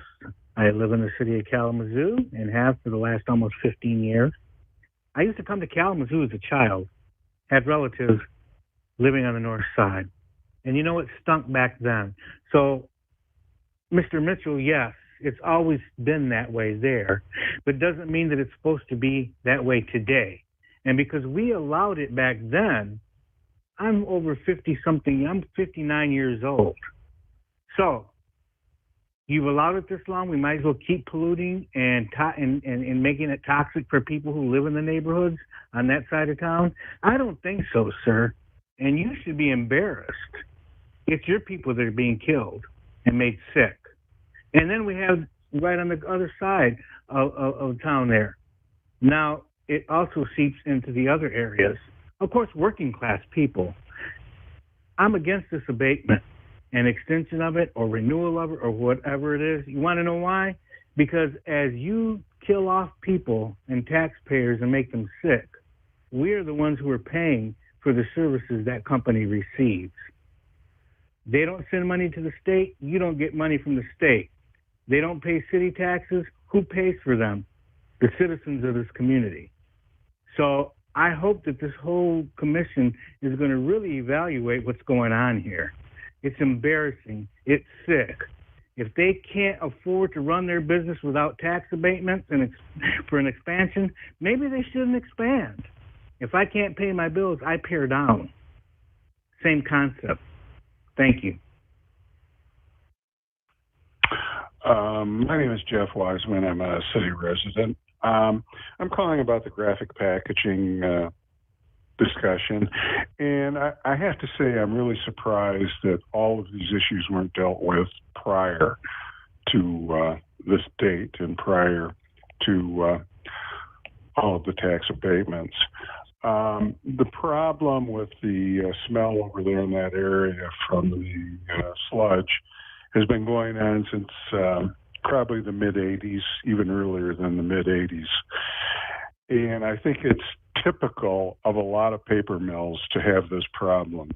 I think that with increasing the amount of recyclable materials, that the problem will increase. I listened to the comments by Graphic Packaging, and it's just a lot of technical stuff.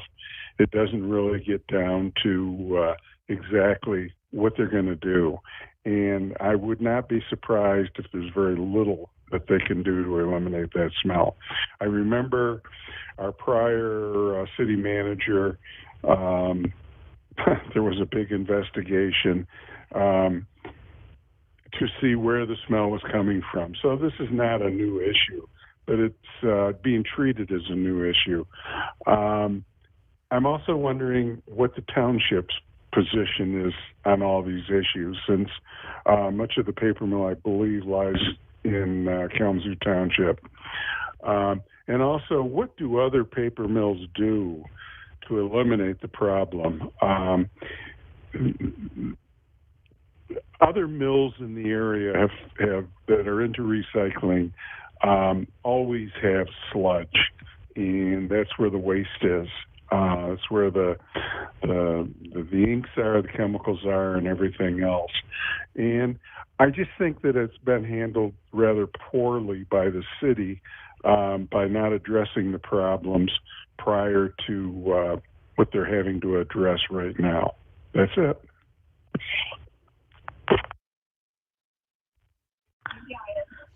Hello. I think it would be a great idea to table this until the next meeting to be able to hear what the results of the Eagle investigation shows. Thank you very much.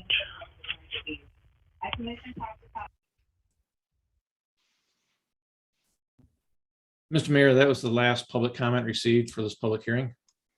Thank you very much, Deputy City Manager Chamberlain, and I want to thank everyone who took time and made the effort to call in and give us comments on this particular agenda item. So now that the comment period is over, I'd like to close the public hearing. So at this point, Commissioners, the recommended action for item E2, which I will read again here, which is a public hearing to receive comments on a resolution to provide a 5-year extension to the industrial facilities tax exemption granted to Graphic Packaging International, LLC in 2020, and to approve an amendment to the exemption certificate agreement between the city and Graphic Packaging International. So, Commissioners, is there a motion to adopt this resolution? And I also want to remind anybody who's watching here is that in order for us to have discussion, it needs to be put on the table, and that would require a motion and then an action in support of that motion. So is there a motion to adopt the resolution? We approve this tax abatement exemption for a period of 5 years as stated in the agenda report. Motion made by Commissioner Urban. Is there support? Support. Is that Commissioner Cunningham? Yeah. All right, supported by Commissioner Cunningham. Okay, discussion. Commissioner Urban. In view of the overwhelming set of comments we heard, I think it makes it painfully aware to everybody what the current state of affairs that exists now between corporations and the public.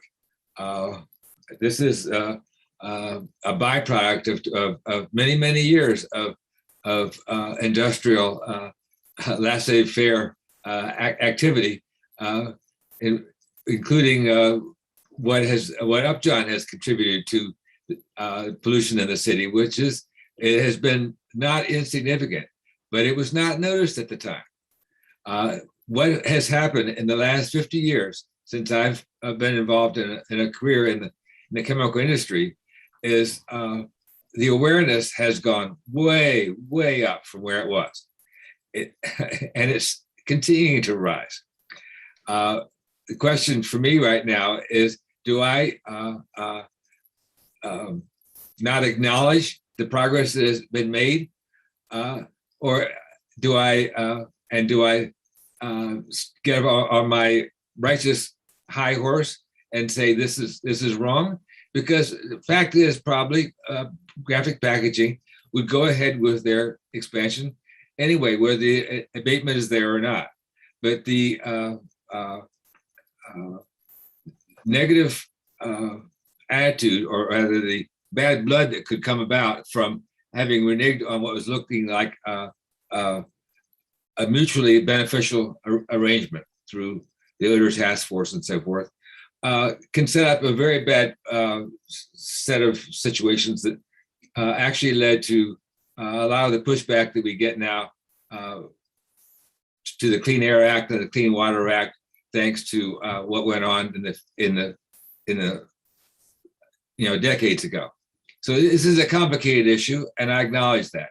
But I maintain, in spite of what all has been said, that we're better off approving this and continuing to have a trust but verify and mutually beneficial arrangement going forward to finally put this problem under control. I myself feel that the amount of odor on Riverview Drive has gone down in the last 6 months to a year, but that's anecdotal information and can be challenged. But nevertheless, my opinion is worth as much as anybody else's. And so I'm just saying that. Now, before I sound any more defensive, I'm going to just stop and say I'm going to go ahead and approve this. And I have a clear conscience about it, because I think that we are making progress at about as fast a rate as we can. And I can't see retroactively punishing a company for doing what it is clearly, in my opinion, acting in good faith to do now. Thank you, Commissioner Urban. Now, I see, Commissioner Knott, you have a hand up, but Vice Mayor Griffin, actually, I saw her first sort of a semi-tie with Commissioner Urban. So Vice Mayor Griffin, yes. Thank you, Mayor Anderson. So yes, I just want to go back and say that I support what Commissioner Knott was lifting up. And I do acknowledge that what's in front of us as it relates to this state tax abatement is not odor, but it would be, I can't even come up with the word it would be for us not to acknowledge the issues that the odor has caused in relation to this. And while, the problems of the odor were not started by anyone on this call or anyone who's probably presently working there, there are responsibility at this present moment. So we all have that duty to do something different. And so over the course of time, it's no accident that these large manufacturing businesses are where they're located, and why the people who are primarily affected are primarily affected. That's as a function of redlining. And I'm sure there was a great case for that at the time. And then here come the highway systems. And I'm sure there was a great case for that at the time. Jobs, there's always a great case for a job, but there's never a great case to kill anybody. There's never a great case to cause anyone harm. And we all can see that steps have been made, but until the issue is addressed completely, then I don't feel comfortable providing any sort of additional benefits. As it was lifted up, they more than likely will build anyways, and that is fine. But as a municipality, we cannot say we support equity. You cannot say you support all of our residents if retaining jobs and increasing jobs matter. If everyone who has a job doesn't live on the north side of Kalamazoo, then really what difference does it make? And if they did, are they going to be alive? Are they going to be able to actually function in those jobs? And what about their families? So I will be voting no, and thank you. Thank you, Vice Mayor. Commissioner Knott. Yeah, excuse me. I think I just have a clarifying question again. So if somebody could remind us, and for all the people that took the time to call in tonight, because there were some notable, environmentalists who called in, and I'm not suggesting that their opinions are weighted more than community that called in with living concerns, but we have notable figures that had called in with some significant background as it relates to climate change and the environment, suggesting we table this. So for everybody that called in, community, our environmental activists. Remind me again what the urgency is so that folks in the audience know why we need to vote on this tonight versus tabling it until we get more information. And again, I recognize that the Odor report is not connected, but like the vice mayor just said, I'm inclined to vote no. I am going to vote no at this point because I'm growing just weary of putting profits and corporations over people's interests. And it's our neighborhood residents that live within the community. We've been talking about this for a while. I regret that I wasn't here a year ago to vote no then. And so my question is, what's the urgency? Can we table this until we get the Odor report, or does it have to be done tonight? Just if you could remind people that are tuning in. Thank you, Commissioner Knott. Is there someone on our city team who can provide an answer for Commissioner Knott's question related to timing? Attorney Robinson, Manager Mitchell. Yes, this is Antonio Mitchell, Community Investment Manager. If you can table it and vote on it, I think the next meeting the city clerk can confirm is October 8th, 4th. I was worried about that. So it's the 4th, and the presentation by Eagle is on the 5th. So it's literally a day before that. I think timing wise, I think I would need the city clerk's information, because once you guys approve, if you approve it, there's a short period of time for the city clerk's office to put the documentation to get to the state for the deadline of October 30th. So just to clarify, then there is a deadline, which is October 30th, to submit some paperwork. Correct. Before October 30th. Before October 30th. Yes. Clerk Borling, is there something more you can add about that? Yes. When it comes to the state tax commission's deadlines, October 30th is the deadline for them to guarantee processing of the application before the end of the year. So we would need to get it in by then. So there is a second meeting in October 18th. And that is an available date, and would come before that October 30th deadline. Thank you, Clerk Borling. So I see your hand is up, Commissioner Urban, but since these questions were being answered for Commissioner Knott, I see that her hand is up, so I'll go back over there. Yeah, thank you, Mayor Anderson. So Commissioner Knott again.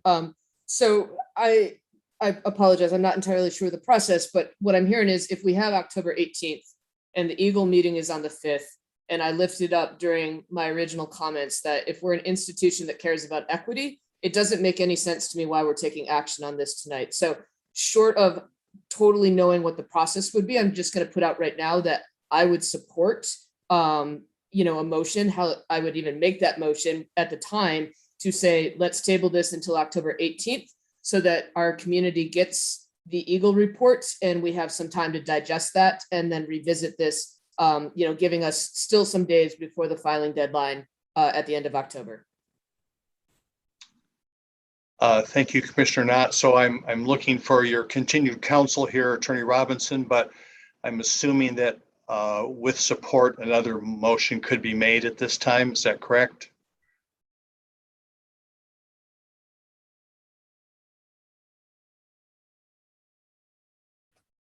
Yes, you can move to postpone until a date certain, which would be until the 18th.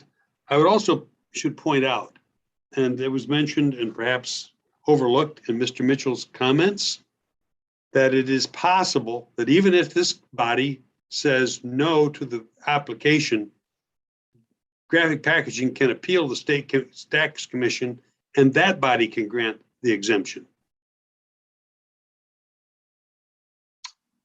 Okay, thank you, Attorney Robinson.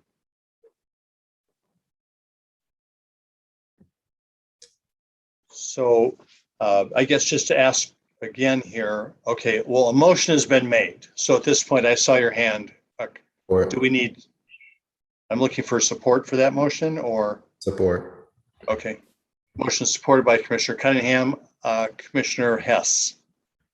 I ask a point of clarification for a few of the callers mentioned $191 million of an abatement. I would like for that to be clear and for the exact amount for which this tax abatement is and to whom those funds go or where they go. Could someone clarify that for me, please, and for the public? Antonio Mitchell, Community Investment Manager, City of Kalamazoo. So the breakdown is it's real important that this is the 50% tax abatement, and the 50% tax abatement here's to a debt millage amount of it's really, when I found out this week, is $173,000 that they're being tax abated for. So it's a total of $346,000 total that the city would get underneath the tax abatement if it didn't exist. With the 50%, it's 173, but as it's stated, they're paying 173 as well. This state tax abatement is for the development project, the overall development project. The $190 million, and Graphic can assist with that clarification, is pretty much the personal and property investment into that equipment area of the development growth that's happening. That's why that 191 keeps coming up. Just to clarify that, David Anderson here, is that if it is indeed 173, although that wasn't what was in our documentation, it was 133, but in our agenda. But if it's 173, we're talking about 5 years times 173,000, which is 850,000 more or less. So it's not a $191 million break, it's a $850,000 tax break if it's over 5 years. Is that correct, Manager correct. Mitchell? Yes, that would be correct. Okay. Other questions, Commissioner Hess? And help me with where that goes. Is that money that is not coming into the city of Kalamazoo? Correct. The 50% tax abatement they're getting is money that's not coming. That's the break they're getting, is to be able to keep that $173,000 to invest in the company. Manager Mitchell, is that to a variety of taxing entities? No, in the case of the 173, that's just our portion, the city's portion. There is more dollars that are covered over multiple counties and jurisdictions. And that's why with the public hearing is to get feedback from those jurisdictions if they want to contest the tax abatement, because they would not be receiving tax dollars as well. Right. Attorney Robinson, I saw you unmuted yourself. Were you going to be adding something to that? No. Okay, thank you. All right. So there's been a motion made. Yeah, Commissioner Pradel. Yeah, I just was going to make a few comments, if that's all right. Thank you, Mr. Mayor. This is Commissioner Chris Pradel. I do appreciate everybody who's reached out to lend their voices and share, and certainly appreciate the conversation and debate here with commissioners. I think here lends an opportunity for us to work together to try to find some solution that may work for all parties involved. And I know one thing I just wanted to make sure to lift up as well is that I think for public who are listening and participating tonight, that the city has largely heard and listened, and a number of us on this commission have lived in parts of the city that have experienced the odor, myself included. I grew up on the northeast side, and a number of my colleagues have also lived in parts of the community where that was a part of our life, and we were used to that in our lives. And especially for us, those of us who are of the age of around where I am too, it's just been a part of our life. But because we have been listening as a commission, we've made some of the most significant capital improvements that we've made as a city in these last couple of years.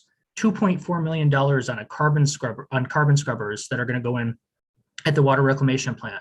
Almost $2 million on what are called biofilters, filtration things that are going in the next couple of years. We're going to be starting a new sewer sensor program that's senses issues in our sewers and helps us identify things before they become an issue or are spotted. We have 16 different sensors all around the area, and that continues to grow in terms of the number of sensors in the next few years, where the public can actually look at that data and see what's happening and then report issues that they see that come up. And then, in the update that we heard tonight and last time also, we heard about the company also starting to change their formula of how they operate as well, where they're pumping oxygen and peroxide. Now, why are all those things happening? They're happening because we're listening, because we have lived experiences, and we still have work to do. And some of those things are such big capital projects that they're going to take even, into 2023, 2024 to happen. So, I think, I think we're all kind of here disappointed tonight because we thought we addressed this a year ago, right? I mean, almost to the day, a year ago, we voted on this exact same issue. It was September 21st, 2020. Here we are here having the exact same conversation. The only thing that has changed is the fact that we are having this conversation with the company because we're having these conversations about the abatement. And we have this opportunity because of the abatement to continue to have this partnership and relationship with the company to try to once and for all solve this issue for us as a community. So, I just want to keep that in mind. The other thing I just wanted to make sure to clarify, because I want to make sure that we have an opportunity that we don't all get a chance to digest into hundreds of page packets every meeting. And it's hard to follow these meetings that are hours long, right?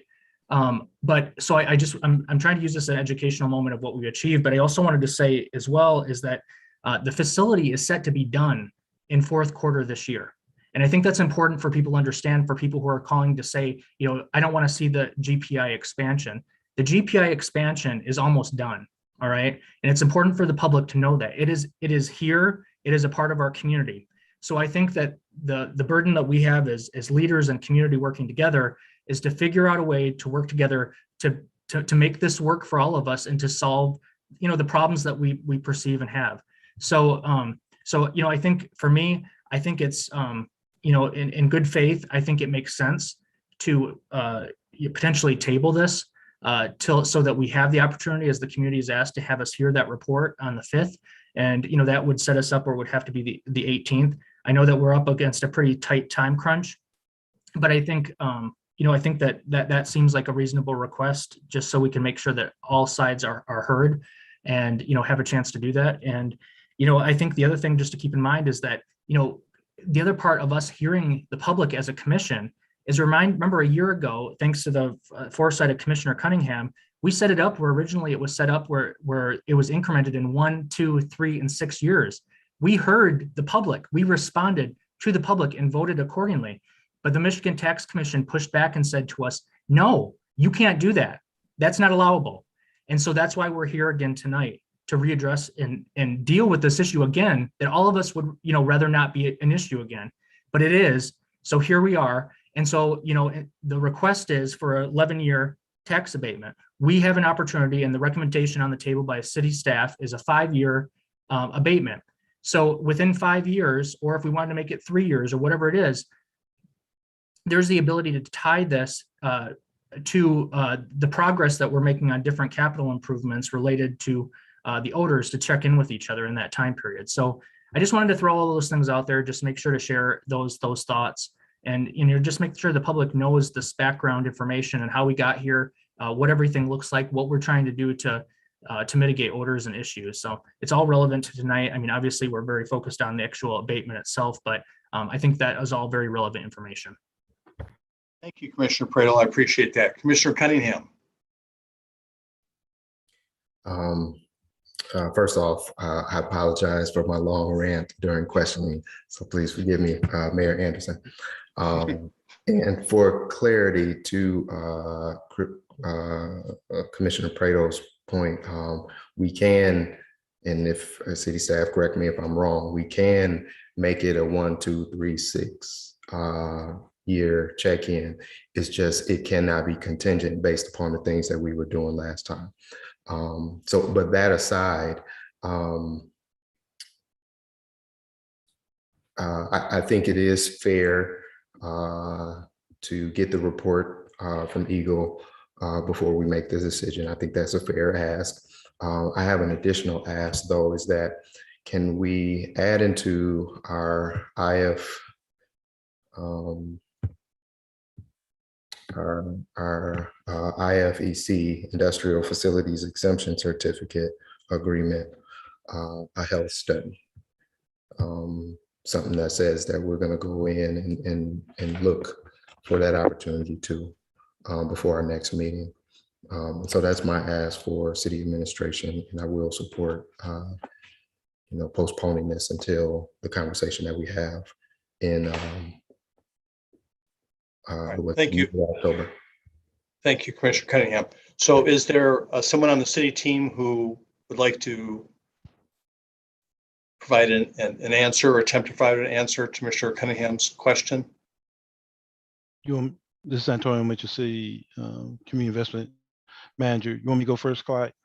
Yeah, go ahead. Okay. So just real quick, Commissioner Cunningham, your statement is correct on the structure. You could do the 1, 2, 3 as stated for, but not on the contingent components that was stated last year. You are correct. So I wanted to make sure that was clarified. And then the issue of feedback on the health study component would need more clarification on what that is, of what the commission is looking for specifically. And then Attorney Robinson would have to clarify how that can be put into the agreement and get also commitment by Graphic Packaging that they agree with that additional structure of that additional component to the local agreement. Commissioner Cunningham? Just for clarification on my ask, and I guess I'm not going into deep detail, or I don't have deep detail. My ask is, I guess, when I was born and raised with that smell in my neighborhood, and I know, I think naturally everybody on this call, if there was something that you feel that you were exposed to, we don't know. We don't know what we don't know.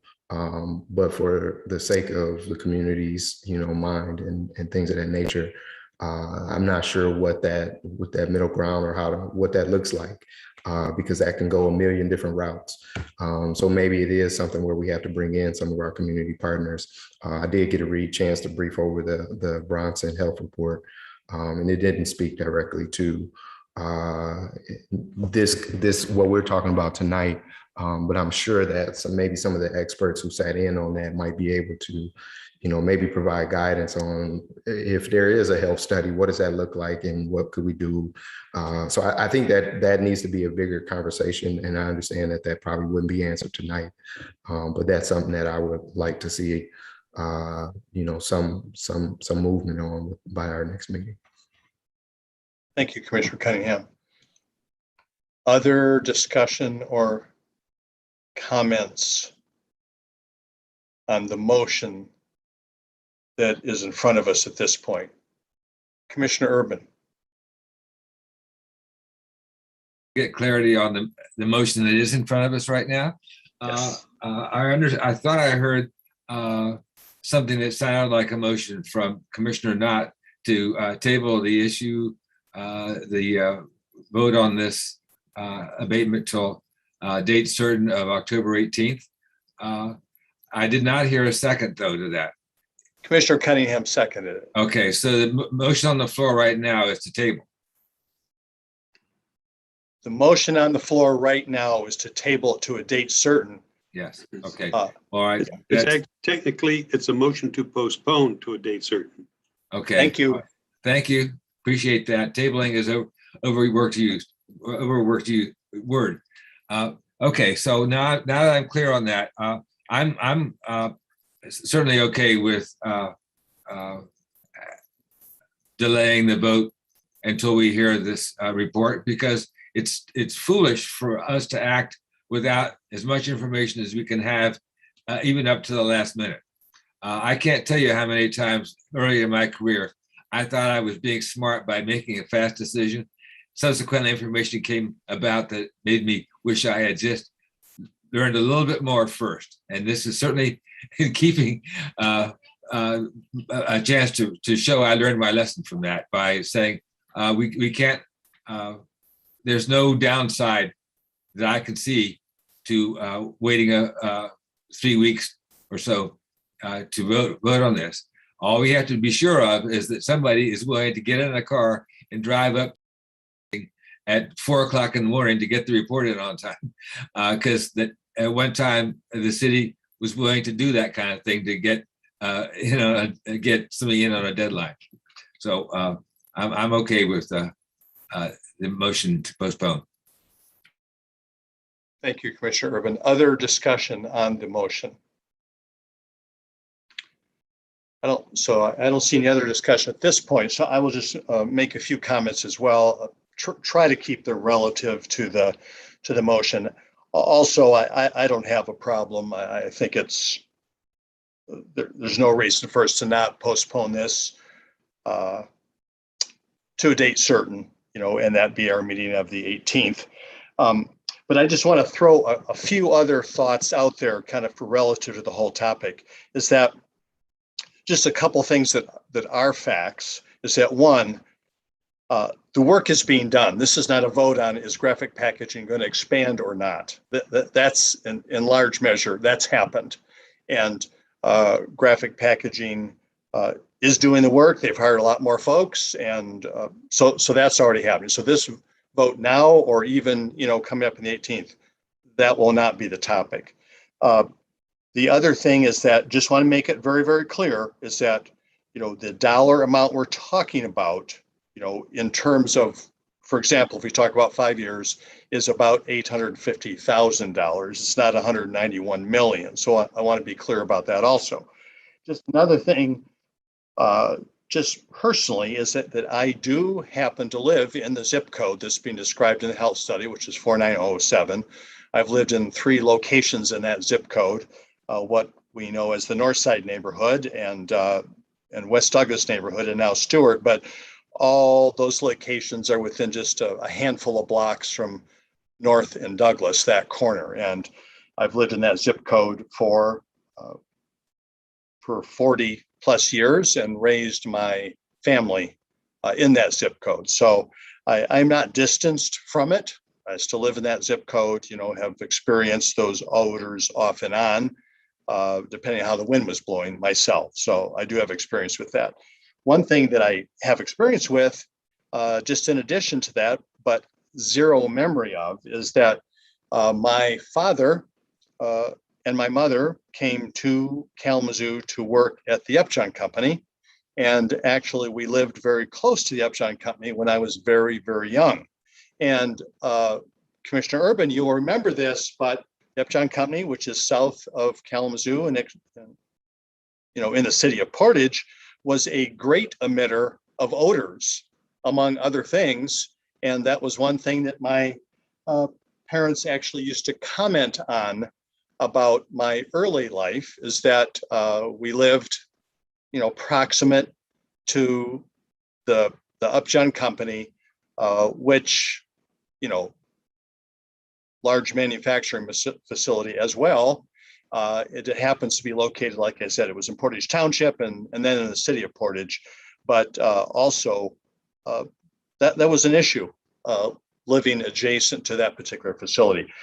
Not living there now, I don't know what it's like down that way. I'm not sure if things have been cleaned up a lot, but that experience has occurred in a variety of locations, depending on where those facilities were originally built. So that's just another piece. But that all said, I'm supportive of this postponement. And at this point, I'm going to ask Clerk Borling to please call the roll. I'm sorry, Manager Ritzma, I see you have a hand up.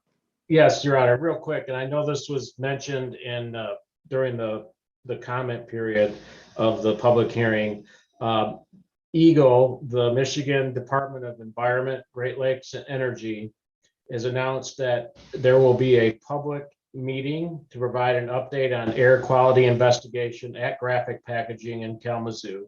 This will be an online meeting to be held at 6 p.m. on Tuesday, October 5th, 2021. And we will have information about this meeting and how to join it and all of that posted on our website. Thank you, Manager Ritzman. That's very, very helpful. Clerk Borling, will you please call the roll? Okay. Commissioner Pradel. Yes. Commissioner Urban. Yes. Vice Mayor Griffin. Yes. Mayor Anderson, Yes. Commissioner Cunningham, Yes. Commissioner Hess, Yes. and Commissioner Knott. Yes. Thank you, commissioners. The motion passes. At this point, Attorney Robinson, there was a motion on the floor, but does this motion take care of that one, or do we need to take any action on that? No, the motion to postpone is a privileged motion. It takes care of it. Okay. It Thank will, you. what will happen is when this comes back on the 20th, then is the motion to approve is what is before the commission. In essence, then with the same motion and supporter that occurred this evening then? Yes.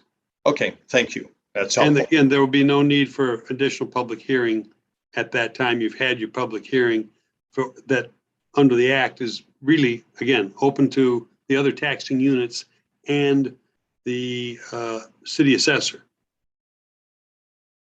Right.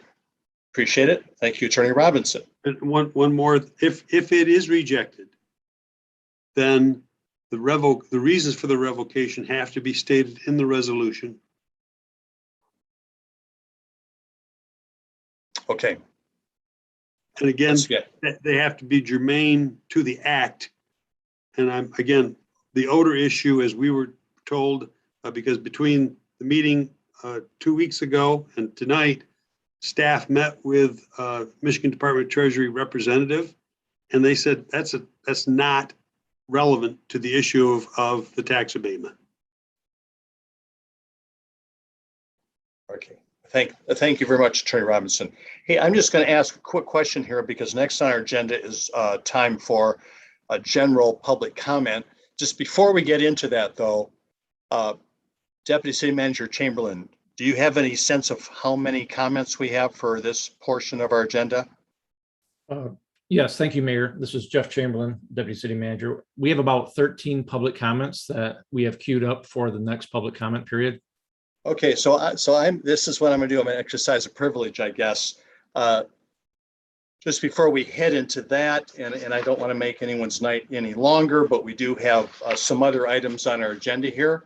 So I would like to propose a 5-minute bio break before we continue with our agenda. If that's acceptable, I'd like to do that. Is there anything special we need to do in order to have that occur before our meeting continues? All right. All right. Well, then that's what I'm going to suggest. So, we're not having to shut anything down here, but that means roughly in the neighborhood of 9:28, 9:29 or so, we'll begin again.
Okay, welcome back, everyone. I appreciate that. That was very helpful.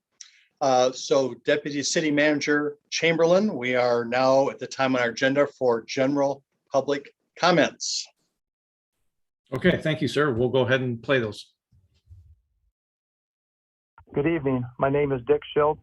I live in Ostemo Township at 2949 Sunset Road in Kalamazoo. I want to thank the City Commission for giving me the opportunity to speak tonight. As members of First United Methodist Church on Bronson Park, my wife and I became involved in helping prepare Sunday evening meals under the acronym YANA, or You Are Not Alone, in our church basement a few years ago. That involvement led to making some new friends and acquaintances in pre-COVID days. When our church closed because of the pandemic, we made the effort to somehow stay involved with some of our new friends who were now facing even more hurdles.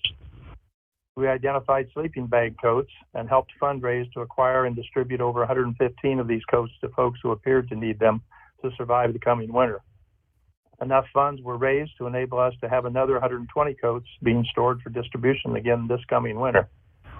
But during this process, we quickly learned that the coats, as innovative and effective as they were like putting a Band-Aid on a gaping wound.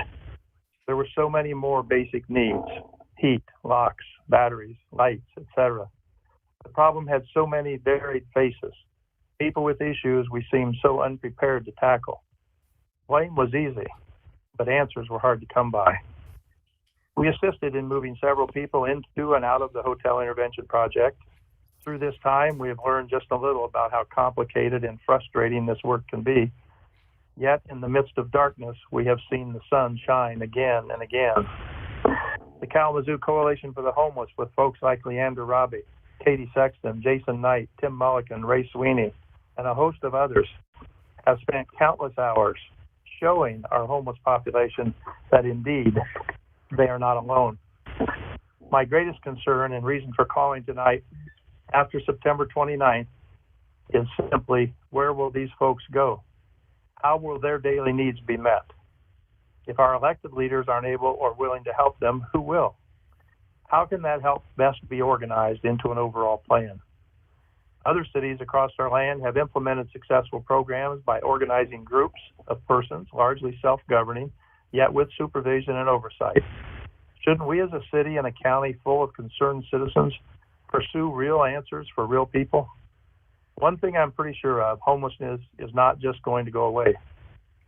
One thing I'd like to see a task force assigned to study what other cities are doing and how we can learn from them so that we might be able to build a more inclusive, beloved community. I was raised believing that. I would ask tonight, do we have the will? Thank you for your time. Hello, my name is Markeisha Williams, and I'm from the North Side community of Kalamazoo.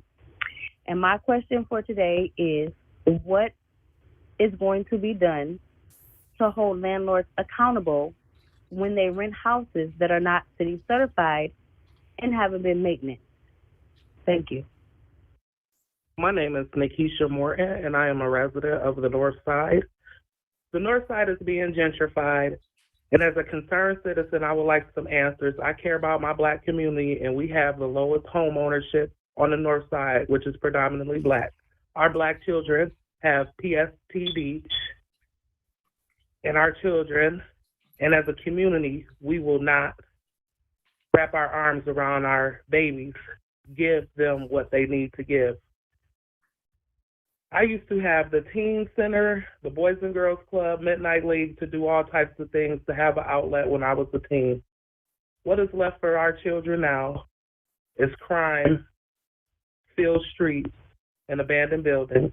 The churches that we have on our corners are multi-million-dollar churches, and right next door to our churches are crack houses and abandoned buildings. This is by design to bring the property value down and buy the property low, but the residents can't buy the property. Black people are being boxed out of everything in the community where we are predominantly the majority of. I would like some answers from the City Commission. I would like to know what's going on, and I am a concerned citizen. My name is Joanna, and I am a resident of Kalamazoo. And And I'm listening into the meeting for today and just hearing all the aspirational projects that are planned out for Kalamazoo. But something that is not actually planned out is where over 200 people, houseless people, are going to go after the camps get evicted. We know that the Foundation for Excellence received $400 million in July, and really just blatantly bureaucracy is holding our money hostage. The people of Kalamazoo need real solutions and not aspirational projects and not tax reductions that go to the rich. We need real help. We need a mayor, a city manager that cares, because nobody cares. The city commissioners and the city is very disconnected to the needs of the community. That was very blatant in the OIR report, and we don't see the city trying to make any connections with the people of Kalamazoo, with the houseless people. We know that the mayor doesn't care about the houseless because he thinks that is just a trend popping up when it is not. It is a lack of resources. It is a lack of real meaningful solutions for the houseless problem. All they want to do is line their pockets and throw bones at the organizations that don't do anything but are band-aids to this problem. Let's address this problem instead of trying to plan more aspirational projects for Kalamazoo or fixing the roads, because this problem is not, the houseless problem is not going to go away. I understand that the grant application for a sidewalk on Winchell Avenue is to be voted upon this evening. I request that more time be afforded for affected property owners' input to respond to the proposed action. In my case, after voicing concerns, an appointment was set for the city chief civil engineer to come to assess the impact on my property this week, after the vote has already taken place. I ask that the decision be postponed until I and other property owners know more about how we will be specifically impacted. Thank you.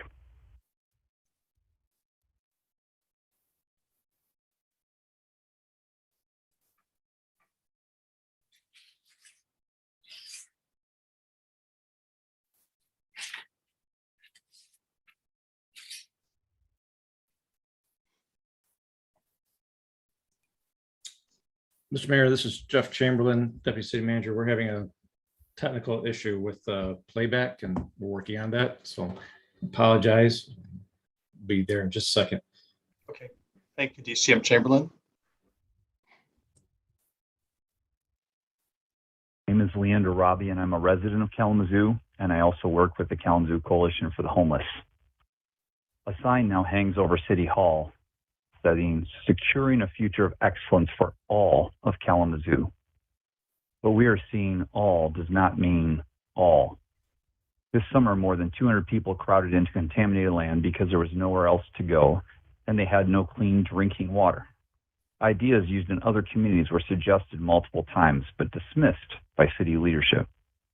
Imagine more than 20 people in any neighborhood of this city having no access to clean drinking water. The uproar and the city response would be immediate, but not for these 200 people. Apparently all does not mean all. Now we face the coming winter. Almost 200 people will be herded like cattle with nowhere to go with their things, other than the mission. It's the new narrative. The mission has more beds, and it's the new excuse for not pursuing excellence on behalf of all who live in the city. The mission is a very viable option for some. Was ignored are very real reasons why the mission is not a one-size-fits-all solution. 25% of our unhoused have severe mental health issues. Anxiety in congregate settings is a real barrier for them. Kalamazoo has homeless veterans suffering from PTSD. Some of them cannot function in large group settings, such as the mission. Coupled partners view each other as a core part of their support network in their survival mindset and refuse to be split up from that. Multiple LGBTQ individuals and couples have expressed not feeling comfortable in the mission setting. The list goes on. Empowering shelter options used successfully in other cities have been proposed to the city and the continuum of care. These options would serve these residents of our city and give them more of the dignity they deserve. But these options have been dismissed. Even other options, more options rather than action, are possible. However, these are not being explored for this winter. The city received more than $400 million. Yet excellence for all must not mean all. Not this winter. The lack of action is inexcusable. The status quo of year after year is not working. We need courageous leadership from our city for all our citizens. Thank you. Hello, my name is Zachary Laster. I live in the city of Kalamazoo. I'm concerned tonight regarding the city issuing a press release last week that it's going to once again remove another homeless encampment. That's concerning for multiple reasons. One, where do you expect them to go? I know you say that there's beds open at the gospel mission, but we're also in a pandemic, which means that living in close quarters with people you don't know, especially large groups of people you don't know, is somewhat risky. I think we can all acknowledge that, especially you guys, because you guys are all meeting virtually, which I think is safe and great. But I think we also need to extend that same respect to our people that struggle with housing. Realize that it might not be safe for them to be living in large capacity indoor areas. It also concerns me because there isn't adequate housing in our community for low income. The city often calls low-income housing things that are up over $1,000 a month for a one-bedroom, which is just not affordable for many working and people on disability in the community. And the other thing that concerns me is I was informed over the weekend that one of the great partners that you're working with decided to close their doors without notice to their employees and clients on Friday, basically leaving them with almost no support. Apparently, Interactive Michigan, which is one of Kalamazoo DMH's contract agencies that handles some of its caseload, decided Friday to lay off all its employees and close its doors with no notice. So I think moving through an encampment where it's well known many people in that encampment struggle with mental health and substance abuse, while some of these people are not getting the support they need because of a systematic failure, is not safe or appropriate. I think it's not safe or appropriate to be moving through an encampment and removing people when there is a safe place for them to go during a pandemic. And I think it's time the city seriously starts to take on affordable housing and a housing first model. And you guys are asking for what that $400 million can be used for. Hello, this is Christy Taplin. My comment is in regards to the proposed grant approval for the Safe Routes to School Act, in that my understanding is that the requirements dictate that all concerns and questions be answered and documented before grant can be applied for. And my questions, concerns have not been addressed and have not been recorded. So I believe that if approved, that it would be in violation of the requirements. That's just my understanding. And I'm voicing my opinion that I have lots of questions and concerns, and that has not been accomplished at this point. Thank you. So I'm trying to leave a message for the general public comment at the 7 o'clock meeting. Two things. The Open Meetings Act requires that people not be forced to disclose their name or any personal identifying information.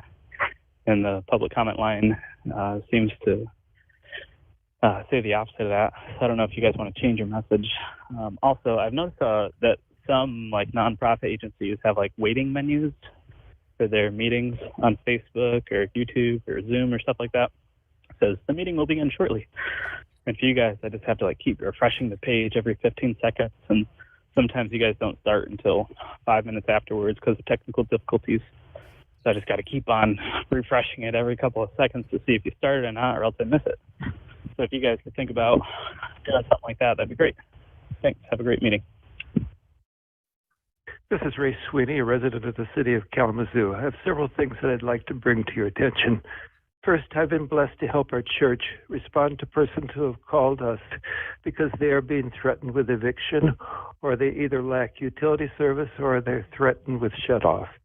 Each of these persons have been living on the edge, and an illness, a death, a car accident, a loss of jobs will put them into a downward spiral. I can understand how homelessness is a scary possibility, and it happens. I have also gotten to know people who are homeless and suddenly all their energy is consumed in trying to find food, security, and to safeguard what they have left. I've learned that a large portion of our fellow citizens have insufficient assets and income to weather these emergencies. I'm aware that the ability to afford housing costs has fallen behind. Thus, I pray for those in the encampment and for those who are engaged professionally in getting them back on their feet. The whole community needs to support these efforts and participate in them as well.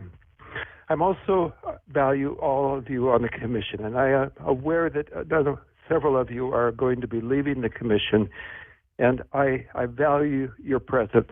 The diversity of our city government is so important. Each of you have a life experience is different, and all of those life experiences will reflect the life experiences of the whole city of this city if we have adequate representation of a diverse nature. I note in particular Vice Mayor Griffin was a top vote getter in the last election, and yet is by some weird quirks not being able to continue. I regret that. Thank you for listening. Hi, my name is Tina. I live on Lake Street. I am from Kalamazoo, Michigan, and I live in Kalamazoo, Michigan. I am calling because you're trying to figure out what to do with all this money you inherited. And I've asked, would you please fix the infrastructure in the Southtown neighborhood? That is Lake to Burdick to John to Stockbridge to Crosstown. All these areas flood. And we don't just flood. The water comes up out of the storm drains in the street, backs up the sanitary sewers, and your city's sanitary sewers back up in our basements, in our homes. I don't have water in front of my house. It comes up through the drain in the basement.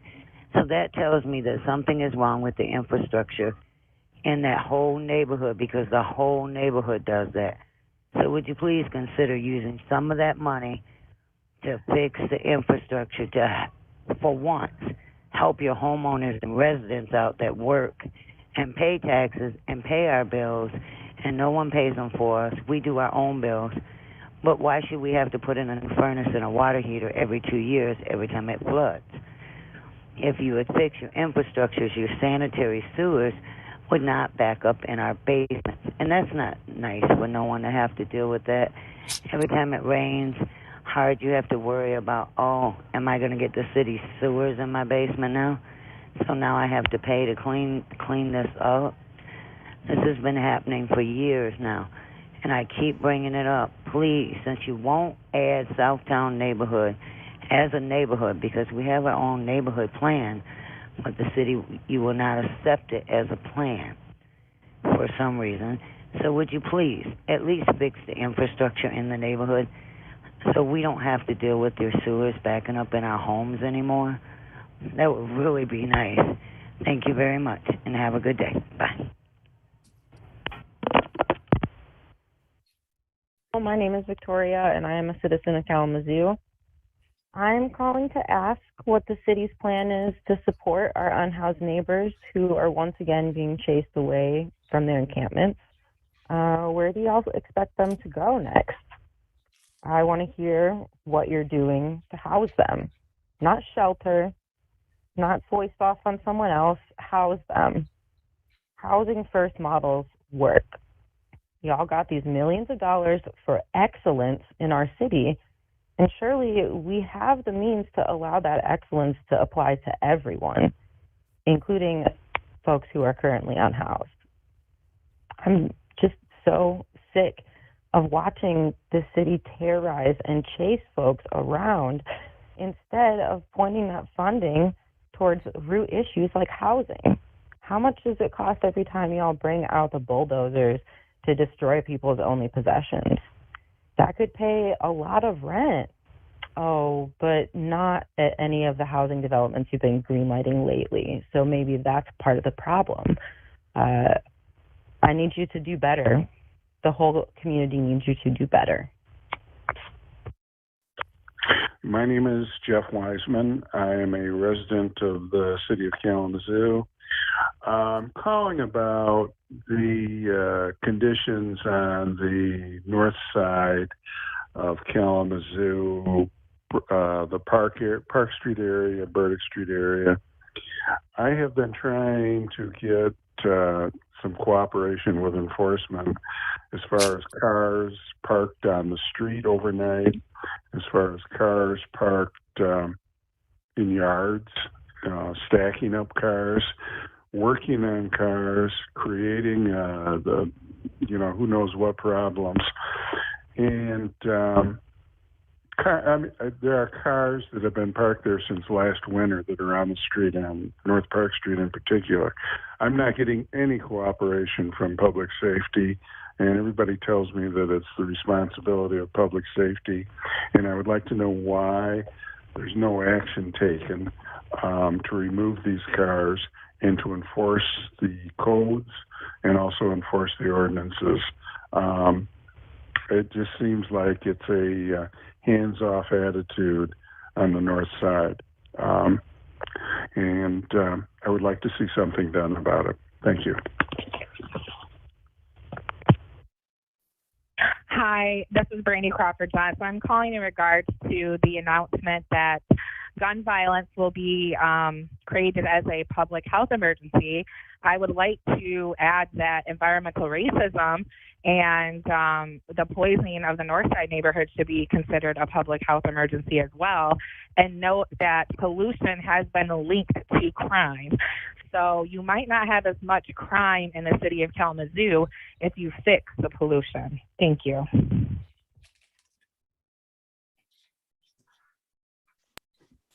Mr. Mayor, that was the last public comment. Thank you, Deputy City Manager Chamberlain. I want to thank everyone who took the time and made the effort to call and leave public comments. Next on our agenda is the consent agenda. I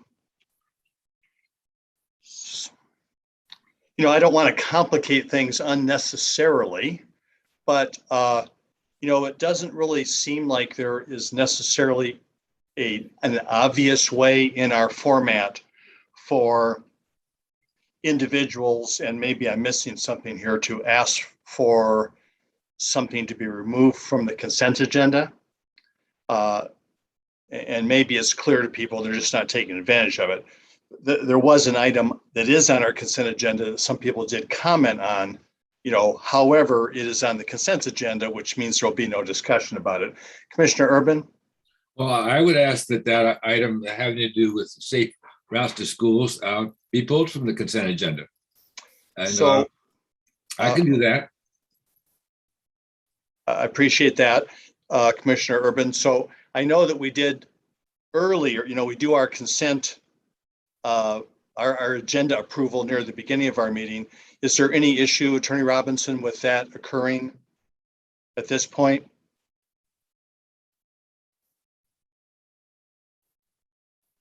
No, as long as there is no point of order raised by another commissioner.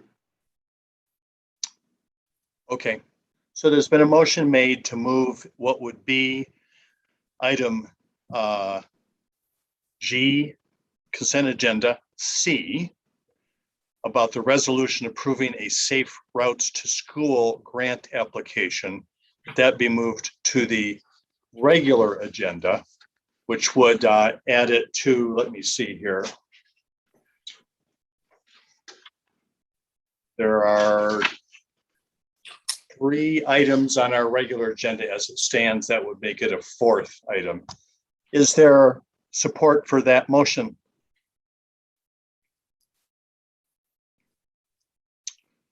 All right. See no support, that it stays on the consent agenda. City Manager Ritzma. We have 5 items this evening. First is the approval of a contract with Moss Communications for the purchase of a security camera system in the amount of $453,602.73. Next is the adoption of a resolution authorizing the city manager to sign an authorization for a change in the standard street lighting contract with Consumers Energy. Next is the adoption of a resolution approving a Safe Routes to School grant application and authorization for the city manager to be the agent/representative on behalf of the city of Kalamazoo. Next, the adoption of resolutions number 1 through 3 for the purpose of approving the 2020 Kalamazoo Mall sidewalk maintenance assessment at a per front foot cost of $16.018. And adoption of resolution number 3 schedules a public hearing for October 18, 2021. And finally, the approval of the Public Act 325 certification of Transportation Asset Management Plan and authorization for the mayor to sign the proof of acceptance. Thank you, Manager Ritzma. Commissioners, the requested action is a motion to approve items 1 through 5 and authorize the city manager to sign all documents on behalf of the city. Is there a motion? So moved. Motion made by Commissioner Knott. Is there support? Support. Commissioner Hess. Thank you so much. Clerk Borling, will you please call the roll? Commissioner Urban, No. Vice Mayor Griffin, Yes. Mayor Anderson, Yes. Commissioner Cunningham, Yes. Commissioner Hess, Yes. Commissioner Knott, Yes. Commissioner Pradel, Yes. Yes, sorry. Thank you, Commissioners. The items on the consent agenda are approved. We are now to H, our regular agenda. So next is item H1. City Manager Ritzma. Acceptance of the city of Kalamazoo's allocation of coronavirus state and local fiscal recovery funds through the U.S. Department of Treasury in the amount of $38,872,877 and authorize the city manager to sign any related documents. Thank you, Manager Ritzma. Is there a staff report on this item?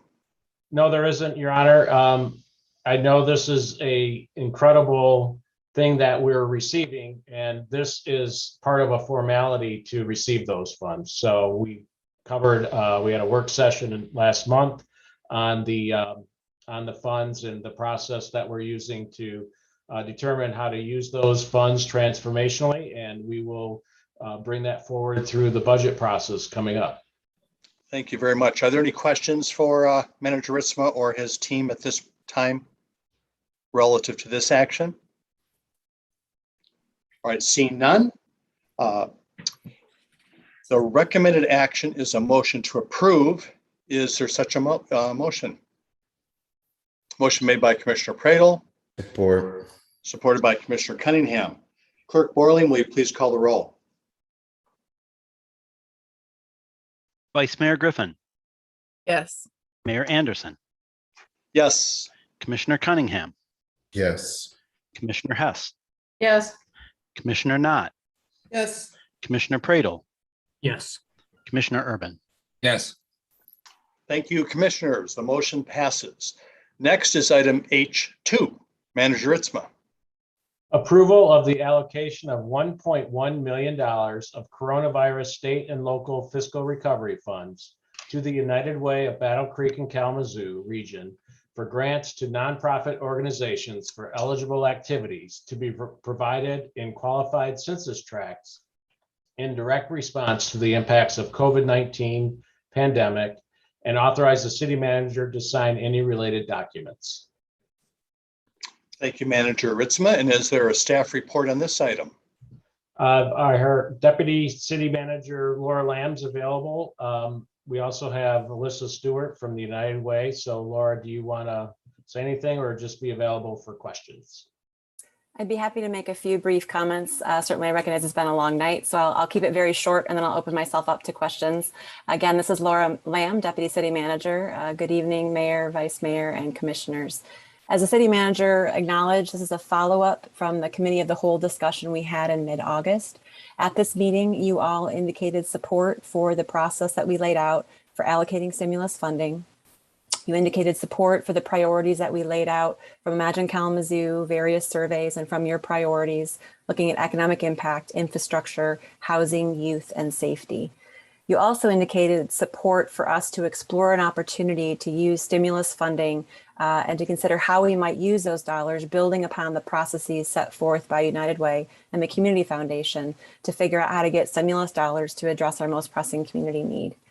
What you have for you tonight for consideration is a process that really lays out how we can see the ability to both keep the stimulus guidelines very much front and center, but try to build upon a process that really looks to ease burden on our nonprofit partners, again, so they can spend most of their energy addressing needs in the community. What you have before you is an agreement, a draft agreement that would stipulate the ways in which the funds might flow. You've got a series of attachments that talk about the stimulus guideline categories that we think best connect with the priorities that we've discussed.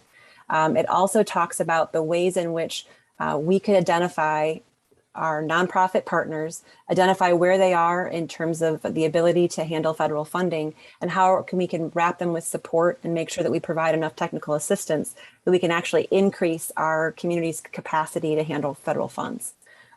If approved, next steps we would look at will be to spend the month of October doing outreach and education to potential partners. November, we could see an application window opening. December, look to finalize awards. And in January, we could look to have the grant period start. With that quickly, I want to just quickly acknowledge a lot of the work that's been happening behind the scenes since we last left you all mid-August between Carolyn Williams, our grant specialist, Steve Asenzi, our CFO, Sandy Berry Loken and David Feaster at Community Foundation, and Alyssa Stewart and Heather Rittenhouse from the Community Foundation. This has been a very intensely passionate, high-performing group that's really been churning out a lot of work. And certainly myself or Alyssa would be happy to answer any questions you might have about the process before you tonight. Thank you very much, Deputy City Manager Lamb. And I'd like to recognize and welcome Ms. Stewart from United Way. That's the shortened version of it, but and who's available here for questions. Are there questions from commissioners for either our guest, Ms. Stewart, or Deputy City Manager Lamb? Commissioner Pradel. I tried to pause there in case anybody has a question first. I just have a quick, just one question here in particular. So, obviously we have $38+ million. This is obviously a very large amount of money. However, given the enormity of all the issues that have been caused or ripple effects from the pandemic, they're very broad, right? And there's a lot of issues. I guess, we picked the 5 priorities. And so, with this allocation, it still leaves quite a significant balance left on our funding. And, I know we picked the 5 priorities. So I guess, like the first thing that kind of came to my mind is like, okay, so does that mean that we're still going to use the remainder of that funding to still prioritize our 5 priorities and still, potentially tackle, big issues that fall under those 5 categories? Does that make sense? This is Laura Lamb, Deputy City Manager. I'm going to start and let me see if I can respond. So what we tried to lay out a bit in mid-August is really two pathways, a parallel pathways, if you will. You have the beginning of our city budget process where we are looking at all of our special requests coming through our departments and how they may align with ARPA guidelines. And that's kind of the allocation process we walked through. We also recognize that there are quite a bit of community needs and partners best suited to meet those needs. And so what you see tonight is an opportunity to look at an initial 1.1 million recommendation to get dollars out into the community. Potentially, there could be future phases And there also could be ways in which we look at the balance of stimulus funding and use those in different ways. We've talked about this being very much iterative. So I think the answer to your question is this is one opportunity this evening to start the phasing of stimulus funding flowing to our community, but it doesn't limit our ability to come back and do different things with the dollars that are remaining. So, Other questions, Commission?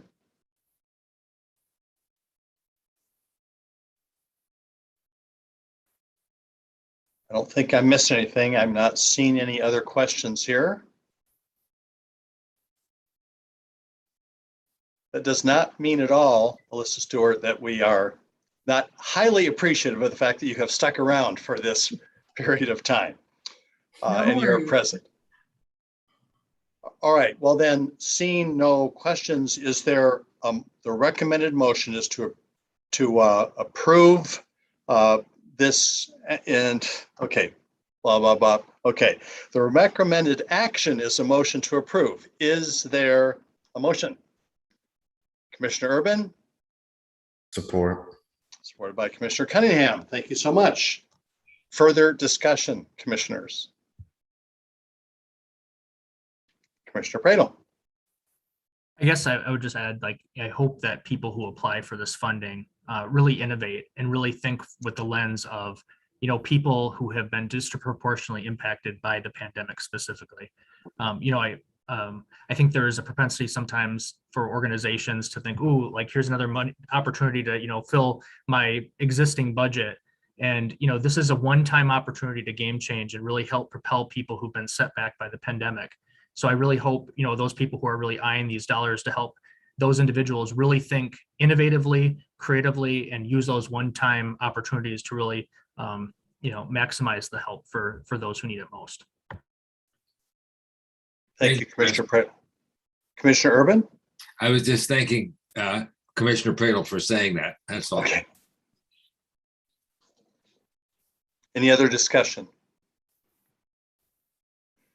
So I just wanted to say that just a reminder for everyone who's watching, and of course, for us as well, is that we are incorporating further, as Commissioner Pradel referred to, a further allocating of funds that we are building into our budget process. So that will come to us, and that will be included, to whatever extent it is, on December 1st when we see that budget for our 2022 budget. But this is a way to begin right away to get some of this stuff moving to help people in need right now. So I really appreciate the partnership with United Way. Thank you so much. This helps make this possible, and this is not the first time we've done this. This great organization has helped us with a variety of our spending initiatives over the last couple of years here. So not entirely new ground.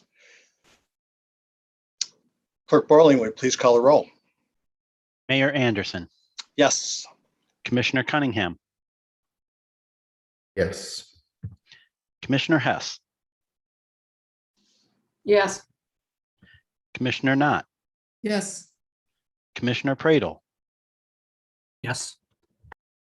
Commissioner Urban. Yes. Vice Mayor Griffin. Yes.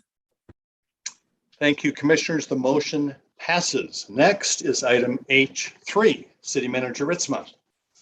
Adoption of a resolution declaring gun violence a public health crisis and allocating $1 million of coronavirus state and local fiscal recovery funds for ongoing community violence intervention.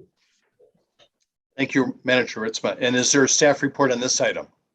No, Your Honor, this was generated through the commission. So if you want to take it on there. Okay, I appreciate that. Vice Mayor Griffin, would you like to make some comments on this? If not, I can always, Deputy City Manager Lamb has been privy to our discussions as well. So if you'd like her to start, I can ask her. Okay. Back to you, Deputy City Manager. All right. Deputy City Manager Laura Lamb, hello again. So before you this evening, I think is a really unprecedented level of partnership that we're seeing coming together between our City Commission officials as well as our County Commission officials. So the resolution before you is certainly drafted in partnership with County Vice Chair Tammy Ray, community leaders, really acknowledging what we're aware of how detrimental community violence has been, and how much we need to put it front and center and focus our collective energies on how to eradicate it. So before you, in addition to a resolution which certainly lays out the case for why gun violence should be seen as a public health crisis, it also indicates a commitment of the city to work with county and the surrounding jurisdictions in pledging stimulus funding to try to support existing community efforts, both in terms of prevention and intervention, as well as really challenging ourselves to think beyond what we've been doing to try out some new ideas to really get at this issue. Certainly would be happy to answer any questions or provide additional context. Thank you, Deputy City Manager Lamb. So I will just jump on this for a moment, and that is that as shocking as it might be, it is the case that oftentimes adjacent jurisdictions or overlapping jurisdictions, in the case of the county, elected to elected, we don't have much in the way of conversation, and it would seem like that would happen all the time. Certainly that happens more informally, maybe from one elected to another, but I think it's sort of, we came to this idea together that a handful of us, Commissioner Cunningham, Vice Mayor Griffin, and I met with a number of county commissioners, and including the chair and vice chair, and talked about this idea of how very specifically we need to publicly demonstrate how we're going to work together in a very high profile way. And not only is that the resolution, but that's this idea of committing some funds to this effort, focused on the prevention side related to this horrible epidemic that we have related to gun violence that's been occurring. And it's not just in the city of Kalamazoo. It is not boundaries of jurisdictions that limit this. It crosses those political lines, and that it is important for all of us to understand that and to work together. And so I think that's what this represents. Vice Mayor Griffin or Commissioner Cunningham, did you want to say anything more about this? Mayor Anderson, thank you. Your comments pretty much put it together in a nutshell. It's just looking forward to, and I hope the greater community at large understands, and just to double down with what you said, that gun violence or violence of any sort is not a city of Kalamazoo issue. It's a community issue, and it's going to take all of us to put our hands on deck and support those who have already been doing the work to continue to push it forward. So I'm thankful that this is in the direction of community issue and not just focusing on one particular area. So thank you. Echoing my colleagues' sentiments, it's a very complex issue. There's multifaceted. And, I just want to say thank you to our colleagues over at the county. Thank you to my colleagues on the commission. And then thank you to Laura Lamb for the amazing job you've been doing, orchestrating the conversation and make sure the agenda gets moved along accordingly. So I can't speak highly enough of how you kept us on track and organized and been a thought leader in many different ways. And so I'm truly appreciative of that. Thank you. I agree 100%, Commissioner Cunningham. Commissioner Hess. Again, echoing your Commissioner Cunningham, and I'm sorry, Jean Hess. Echoing Commissioner Cunningham and Vice Mayor Griffin. I would look forward to a conversation with County Commission to use these dollars. And in terms of dollars, I don't know how many dollars it would take actually to solve this problem. It's not just in Kalamazoo. It's not just in Kalamazoo County. It's everywhere. It's a conversation that needs to be had. And to me, that's the idea of education. And in this time, and in some places where the culture of violence has become the norm. We have to reach the hearts and minds and culture of those who perpetuate it. I pray that money can do that, or that our hearts get big enough that we join together and address this issue. Guns and weapons of destruction are always a problem. Education is always a solution. I ask that we use this money wisely, and again, with the wise counsel of Deputy City Manager Lamb and the people around this table. I feel like we have a good start. This is one of the hardest and saddest issues, and for me, it's personal since 1999, and the murder-suicide that happened at Kalamazoo College took Maggie Wardle's life. It's been very personal. So I want to do what I can to help educate this community toward nonviolence. Thank you. Thank you, Commissioner Hess. Any other questions related to this motion at this time? Seeing none, then the recommended action is a motion to approve. Is there a motion? So moved. Yes. Motion made by Commissioner Cunningham, supported by Commissioner Hess. Any further discussion? Commissioner Pradel. Just wanted to echo colleagues giving thanks to Laura, Deputy City Manager Laura Lamb, but also our colleagues on the county side. I don't know if people really realize or recognize how unprecedented this is for different jurisdictions to be, working together to solve a problem like this. Usually people get territorial. It's difficult to talk with each other, and this is big. This is the right direction. And if we can do this about gun violence, we can do this about housing, homelessness, you name it. And we are, taking this first challenge to do it. A lot of communities, if you just search, increase in gun violence in Google, you're going to see all these articles, litany of articles, in all kinds of publications talking about how gun violence is its highest rate in decades around the country.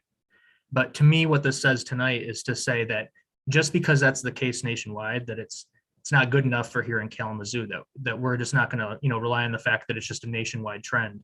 We're going to try to do something about it, and we're going to try to do something about it in a big way ourselves. And we're going to try to reach across the aisle to try to work with other jurisdictions to make a larger impact on it. So I'm really proud of everybody on this behalf, and I'm really proud of city administration for hearing us on this one. Thank you, Commissioner Pradel. Other discussion? Seeing none, Clerk Borling, will you please call the roll? Commissioner Cunningham, Yes. Commissioner Hess, Yes. Commissioner Knott, Yes. Commissioner Pradel, Yes. Commissioner Urban, Yes. Vice Mayor Griffin, Yes. Mayor Anderson. Yes. Thank you, Commissioners. The motion passes. Next are reports and legislation. Clerk Borling, do you have a report? Thank you, Mayor. It's not a report per se, but at the last City Commission meeting, there was a request for the complete performance reviews for all the appointees to be made available to the public in a public way, such as putting them in the agenda packet. And that is what you have. The appointees evaluations in their entirety are in the agenda packet under the clerk's report. Thank you very much, Clerk Borling. I appreciate that. Manager Ritzma, any special report?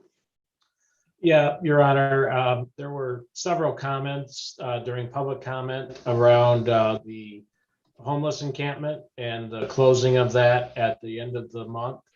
And I asked Deputy City Manager Lamb to just give an update of what's going into that as far as preparations go, and maybe answer some of those questions that people had about what next. So I'll turn it over to Deputy City Manager Lamb.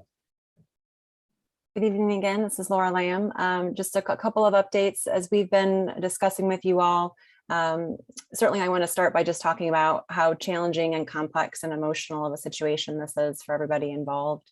As you've heard, this past Wednesday, we posted notices and issued a release, indicated our intent to close the Ampersee encampment on the 29th of this month. Certainly not a decision that comes lightly. A couple of things that really come in to the decision-making process.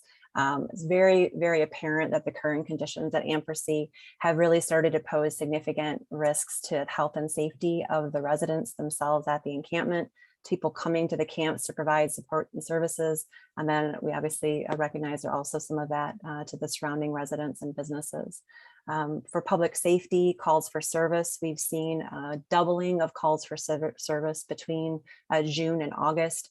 We're seeing quite a bit spikes in aggravated assaults. We're seeing increase in drug issues. We're seeing tents being set on fire. We also have several investigations that are underway looking into concerns involving human trafficking.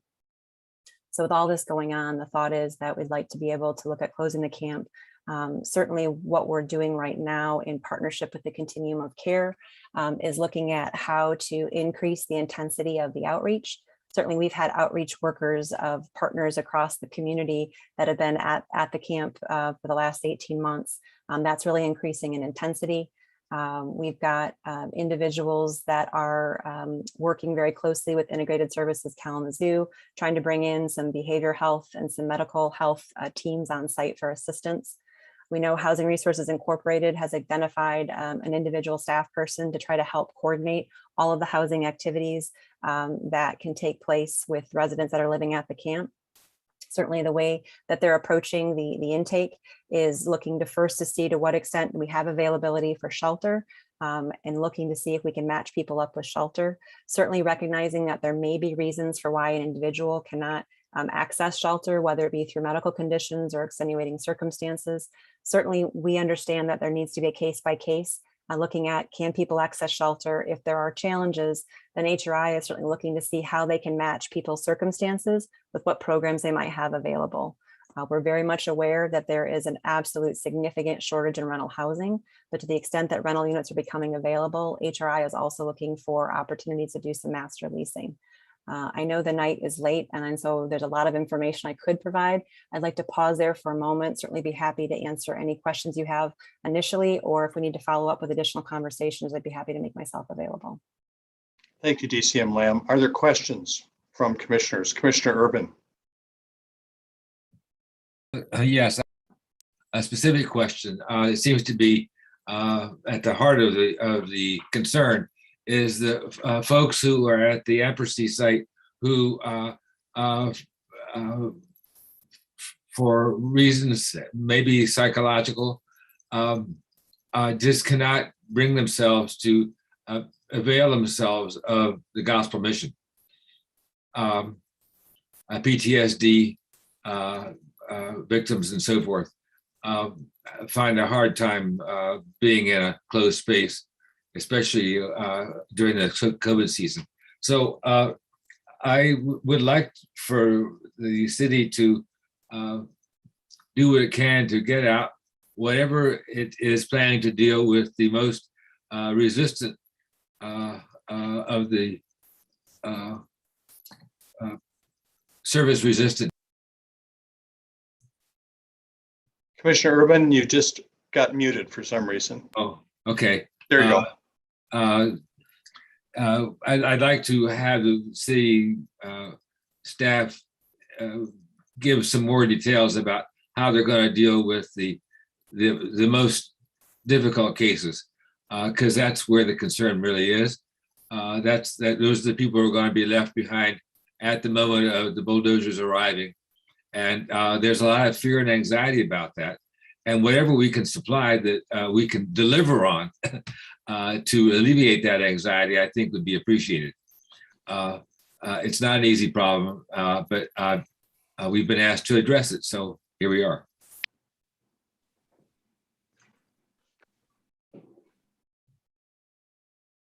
Thank you, Commissioner Urban. I'm not sure, was there a specific question there? For yes, there was. I just am asking that the staff be as complete as possible and explaining how they plan to deal with people who really find it unacceptable to be housed in the gospel mission.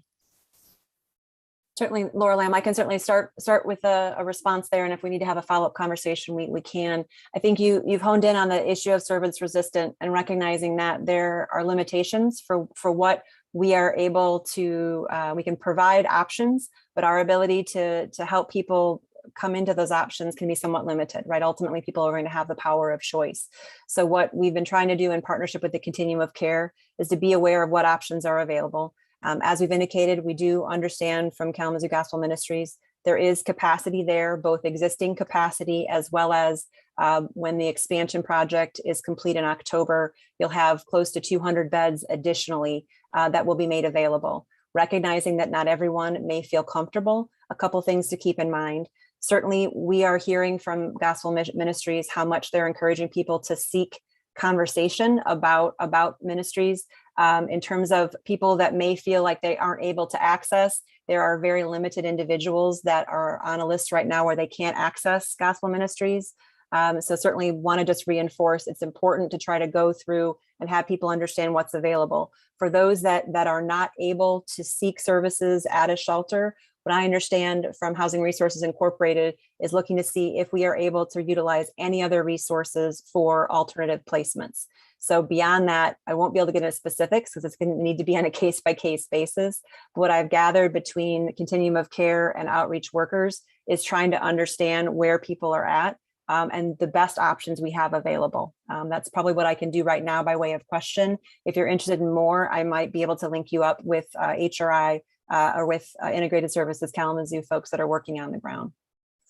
I do want to pause real quick and say the process that I just laid out is not unique to the encampment. I do want to make sure I acknowledge that homelessness is experienced differently throughout our community. And there's those that are experiencing homelessness that may be more visible than others. So as we lay out this process, very mindful that we have individuals experiencing homelessness that may not be in the camps, but they are doubled up and they are living out of cars. And what I've described as a process most certainly is available to anybody that's experiencing homelessness, whether you're within the encampment or without.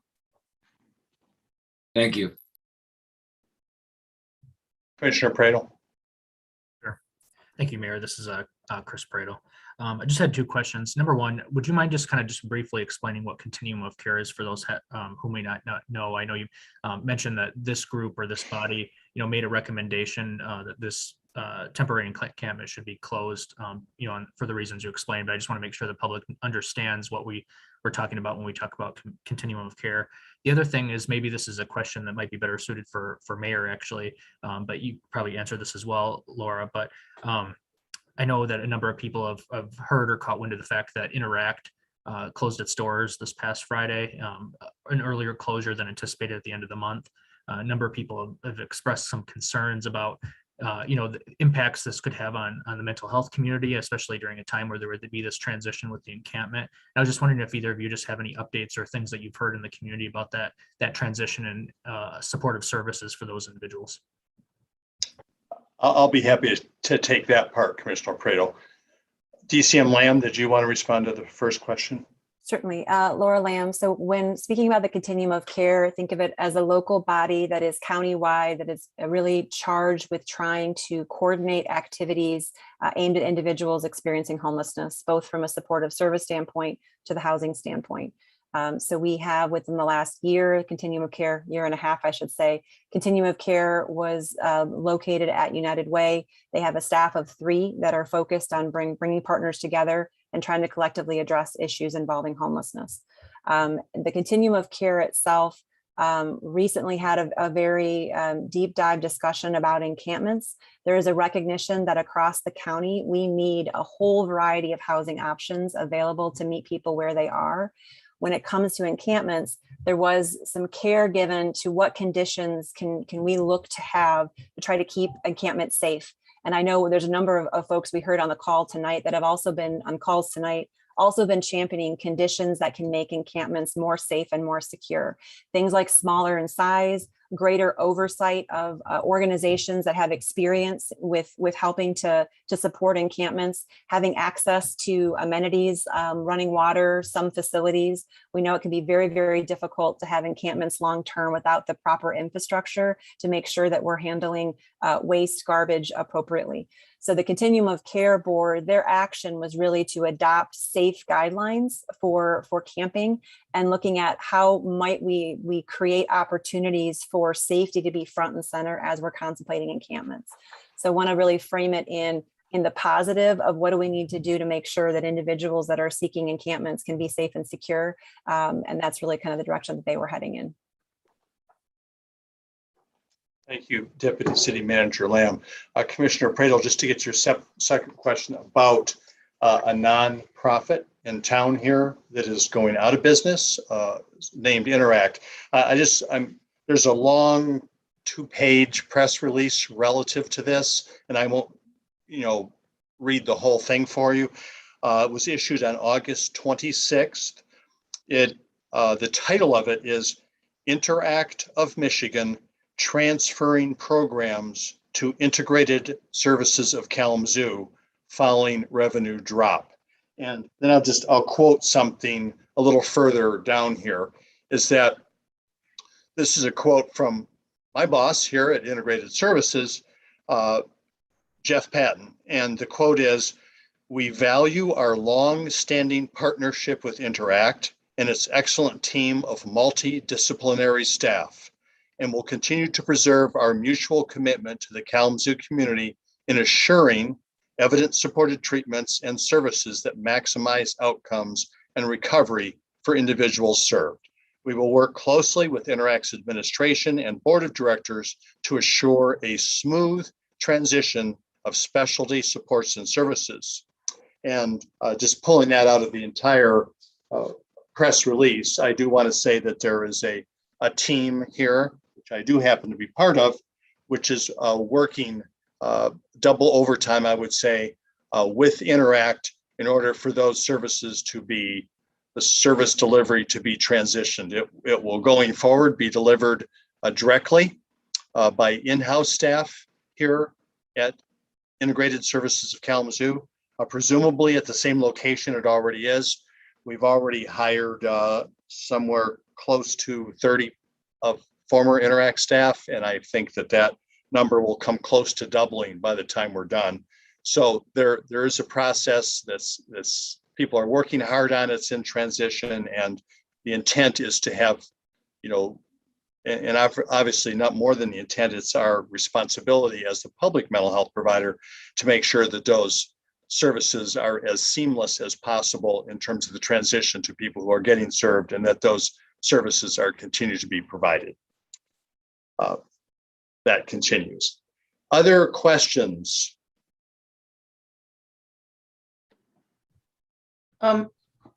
Yeah, Matt, Commissioner Hess. Thank you, Jean Hess. Laura, just as we work with the county on gun violence, I think the homelessness epidemic is as great an issue. And how are we also then communicating with the county? And Continuum of Care is countywide. And how then are we also going to be, do we know yet how we're also going to be using that, the housing millage? Is that going to be part of the funding for addressing this homelessness issue? Again, this is Laura Lamb, Deputy City Manager. Appreciate the question. For me to reiterate that the Continuum of Care is countywide. And to your point, Commissioner Hess, this absolutely needs to be an issue that's approached from a regional standpoint at a minimum, because we understand we might see our boundaries crystal clear. We've got people coming and going across our boundaries by the hour. So certainly from a Continuum of Care standpoint, we heard several people tonight call for a plan. I could not agree more that we need to have a comprehensive plan for action. And to Commissioner Pradel's earlier question about the Continuum of Care, one of their most critical functions is being tasked with creating a plan to end homelessness for the entire county. So they certainly, when they first moved over to United Way, were smack dab in the middle of trying to address a COVID response and bringing shelter and housing providers together in really really amazing ways that I think put our community to an advantage to addressing COVID. They have since pivoted while they're still trying to work through the impacts of COVID on our unhoused population. They are now trying to put finishing touches on a strategic plan that really talk about the ways in which we clearly understand the needs of our community across the housing continuum and the various resources available. That includes city resources, county resources, and multiple jurisdictions. So obviously a plan is only as good as the actions that are in it and people's willingness to put resources to them and make it happen. We have to do a lot as a community to lift and actually follow through. But I think there is some good headway being made at identifying what needs to be done. And certainly from a city standpoint, I look to continue to lean on our continuum of care partners to help with the connective tissue pieces, to help with the supportive services pieces, so we can continue to focus on building and constructing and rehabilitating housing. We've invested over $7 million of Foundation for Excellence Affordable Housing. We know we have so much more to do, but I think in partnership with county, in partnership with the continuum of care, we can all kind of help share the load. Thank you, DCM Lamb, very helpful. And just as a reminder, Commissioner Hess, is that the millage that was passed in 2020 is due, this particular millage at the county level is due to be levied in December. And the resources from that millage will be become available, in the early spring. And the county and the county board will be going through a process of determining what, what will occur in terms of how they will determine to award resources from that fund. And certainly that will get to be part of helping inform those decisions. More to come on all that. Really quickly again, then, that said, I appreciate those who have called in from a place of empathy and compassion, who have been serving those at the encampment, who have been there and who are still going to be there for all these folks. The solution is people-wide, not the other way around. It's all about the people. So I want to thank those people who are already working in this community for the greater good of everybody. Thank you, Commissioner Hess. Any other questions for DCM Lamb? Manager Ritzman, anything else on your reports? Yeah, I just want to acknowledge Laura's role in this. I know it was mentioned before under the gun violence resolution, her pulling that together, but she has really poured herself into dealing with this intractable issue, and I commend her for it and the leadership she's brought to it from the city. And I just want to applaud her for that.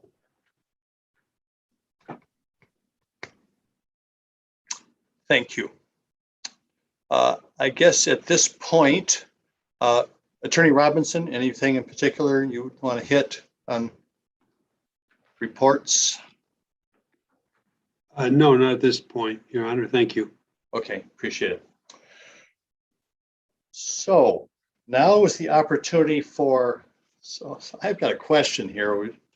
We're getting pretty late. Now is the opportunity for commissioner comments. And then after that, we have a closed session. Is everybody comfortable that we keep moving forward? Which if we all have commissioner comments, we'll probably not be starting our closed session until after 11. So just keeping that in mind. Okay. That seems like that's the way we're going. Okay. So for commissioner comments, start with you, Commissioner Urban.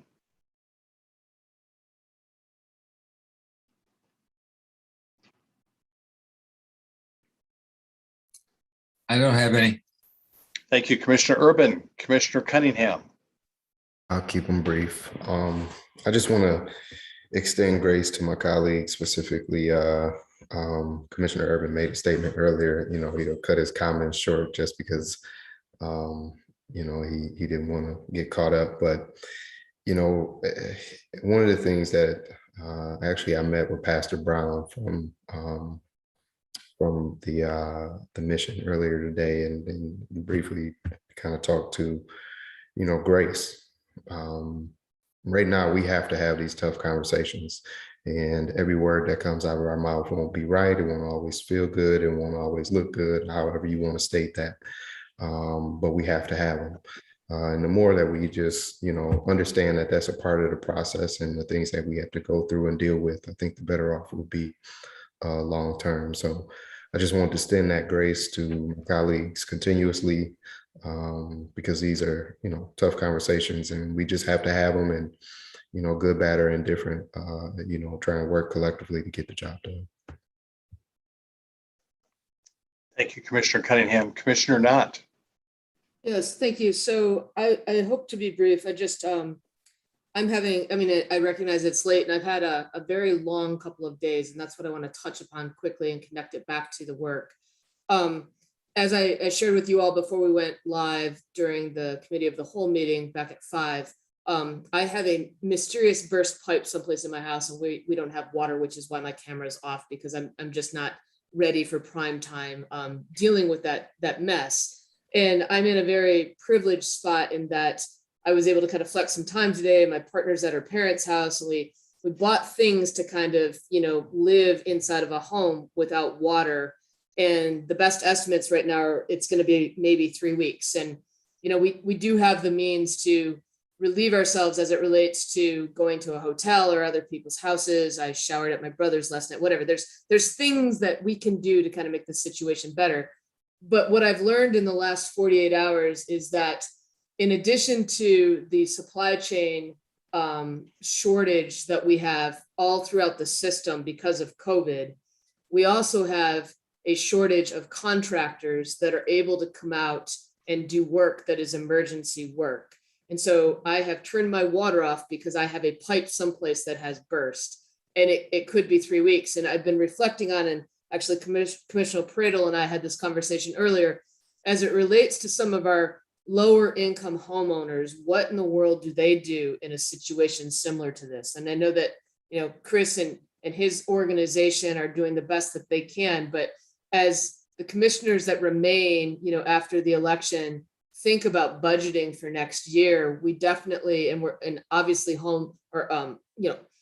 housing is on all of our minds, particularly affordable housing. We have to be thinking about those folks that actually do own a home, but just don't have the ability to take care of those unexpected emergencies that pop up by no fault of their own. Again, it could be 3 weeks that I don't have water, and I've been working the phones and working with contractors, just trying to get somebody out here. And I'm lifting this up, not because of my situation, but recognizing that as I walk my dogs through my neighborhood, there are several folks that I know that own their own home over on my side of the town, and they wouldn't be able to kind of do some of the things that my partner and I were fortunate to take care of tonight to put us in the best possible position. So I'm just lifting that up as we have these housing conversations, as recommendations related to stimulus money and budgeting is going to happen in short order, that let's not forget that some of our owner occupied houses or I can't talk something, our owner occupied residents, aren't necessarily in the position to weather a unexpected emergency, and we need to be thinking about how to support them in a crisis. Again, the supply chain issue, the contractor shortage, et cetera, is not going to go away anytime soon. So that's just what I wanted to lift up tonight. Thank you for listening. Thank you, Commissioner Knott. Commissioner Pradel. Sure. Thank you, Mayor. It's Chris Pradel here. Really quickly, just want to encourage those people who are in the race for city commission. We have a few weeks here left to campaign, and I just really want to urge those people to take the time to knock doors, talk to people, make connections, learn as much as you can about the city. If you think it's hard to balance and juggle now, wait till you get in one of those seats. It comes with a lot of responsibility. And, the best way to equip yourself to be successful in this job is to, go out and talk to people of the city. And the best way you're going to do that is knock doors. And so I really hope and challenge those individuals who are out there to, get the shoes on, start knocking some doors and trying to interact with people as much as possible while they still can. Also just wanted to thank everybody. I think tonight was really challenging nights, some challenging conversations, but I think that, this is how it should work, right? Really strong debates between us and talking about the issues, engage citizenry, reaching out, tell us how they feel about things. And, I check all the boxes tonight in terms of how government's supposed to work. Like Commissioner Cunningham said, it's not perfect. We're not going to do everything perfect, but, I love to see that level of engagement. And I think hopefully us talking through these things made some progress and made things better. So thank you. Thank you, Commissioner Pradel. Commissioner Hess. Just really quickly, Commissioner Cunningham spoke about grace. I will talk about will and grace. On Thursday at the opening of the Haymarket area downtown, former Mayor Hopewell spoke about this idea of will and grace. Not only should we have do we ask for the grace to do it, but we have to have the will. And so we move together with will and grace. I want to recognize city employee Wendy Burlingham for putting together the view from the curb. Please, please, please, if you have it, if you don't have it, it's online. Please read it. It's the City of Kalamazoo's Guide to Waste, Recycling, and Public Services, and it's all things public services, waste, sewer, water, everything you need to know from A to Z on public services. And she's done a great job putting that together. So thank you for doing that, Wendy. And then congratulations to Ricky and Yvonne Thrash for opening the Boneyard Cafe at Burdick and North. They took a blighted corner that was not used and turned it into something beautiful and something tasty. Two former employees of the city who retired and are now in their encore careers of serving, truly serving people. So thank you to them and a shout out to them. That said, let's move forward. Thank you. Thank you, Commissioner Hess. Vice Mayor Griffin. Thank you, Mayor Anderson. I just want to address some of the comments that came in with respects to, moving folks from the encampment. And thank you, DCM Lamb, for all of your work that you've, done in this space. As has been lifted up here, the issue didn't start and it's not going to stop in the city. It's going to take out all hands on deck. And we haven't even scratched the surface. We don't have permanent housing. We have done a lot of very temporary solutions, and I've voiced my opinion on all of these things at our prior commission meetings. But hopefully the next step will be permanent housing and not shelter, not anything like that, something that's permanent. And we lead to that point equitably. And so let me see. Also, there was a caller that called in, and I don't want to ignore this. She was asking about what happens on the north side, and I'm a north side resident. I'm affected by all the things that happen at Graphic Packaging and whatever else. But I would be remiss to say, while it may not be the intention of, if the issue is primarily Black, the response is different. Doesn't have to be that way, but it is that way, unfortunately, more oftentimes than not. And we have to do some work with that. Thank you. Thank you, Vice Mayor. Also, I wanted to just respond to a couple of comments that were made. Mr. Ray Sweeney called in from the work, talked about the work they do at First United Methodist and talked about evictions.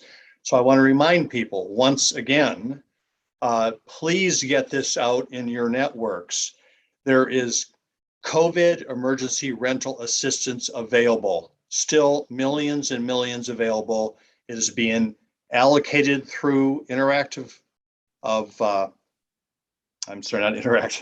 integrated services where I work, housing resources, and open doors. So that is available to pay for back rent up to a year, future rent 3 months, utilities, which includes water and sewer, gas and electric if you're behind, internet. So there's still a process and there are still resources available. So keep that in mind. That is available for anybody facing eviction or back bills. Another thing I just want to be very, very clear about here is because we are we're hearing more about this 400 million, which is a fantastic, unbelievable opportunity for the city of Kalamazoo, the 400 million that we referenced here over the last couple months. But yes, Commissioner Cunningham, individuals can do a repeat application. It would be going forward. So thank you for texting me that question. So yes, back rent, future rent, and also more future rent. At that point it will end, but yes, that's available. So if you applied once and got it, you can come in a second time. As far as the CERA funding, CERA, the 400 million. So just to be clear about this, the fantastic thing about the 400 million contribution commitment is that it is an investment really in generations to come. This is an investment to fund an endowment that will exist in perpetuity at the city to fund additional needs and fill gaps in the city budget going forward. How is it going to happen? It's a $40 million commitment for 10 consecutive years. So that's how you get to the 400 million. So it's not a check that someone got in their hands right now. This is a 10-year commitment, which at the end of that 10 years, along with the 100 million more or less that's already set aside of that endowment, will be a $500 million endowment to manage and go forward. So this is really trusting commissioners and members of the Foundation for Excellence Board in the future, continuing to make the good community-based decisions that we can make here to use this resource. So that money is not available to us right now. That is an endowment funding activity, just to be clear.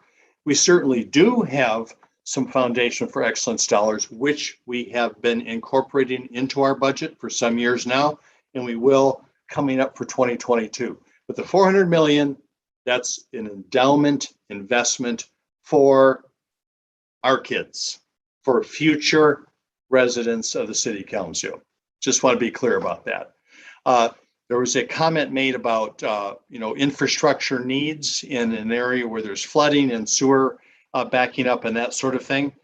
I would just make a couple comments about that. Due to the fact that we have had very, very high precipitation years over the last 5 years or so, and groundwater levels are so high, there is not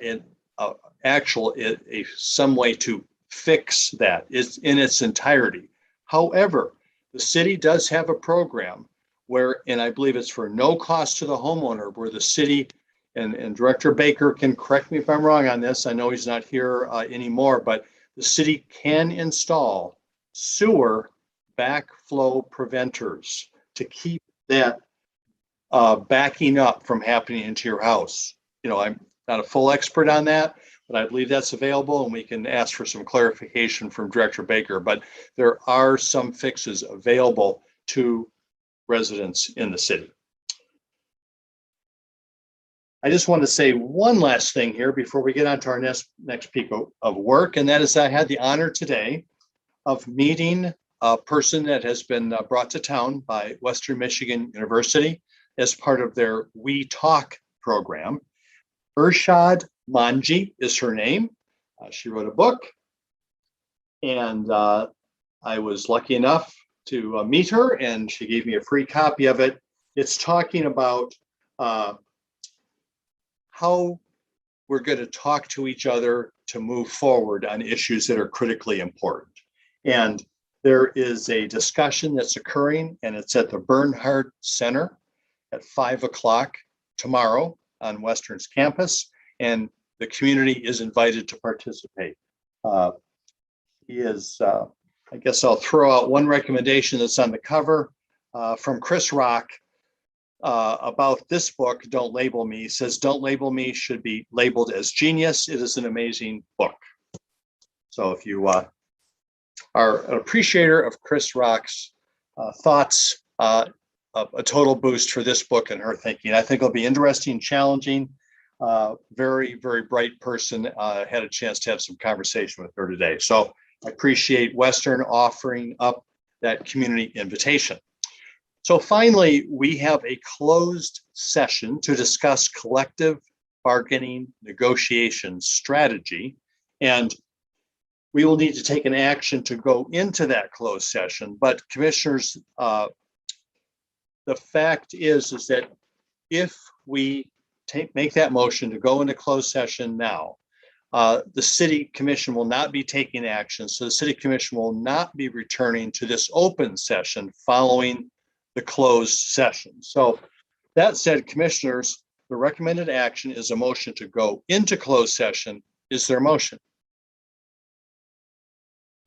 Okay, I see a motion made by Commissioner Urban, supported by Commissioner Hess. Clerk Boiling, will you please call the roll? Commissioner Hess, Yes. Commissioner Knott, Yes. Commissioner Pradle, Yes. Commissioner Urban, Yes. Vice Mayor Griffin, Yes. Mayor Anderson, Yes. Commissioner Cunningham. Yes. Thank you. The motion to go into closed session passes. Keep your hearts open. I love you, Kalamazoo. We are adjourned, and we'll see you in the closed session.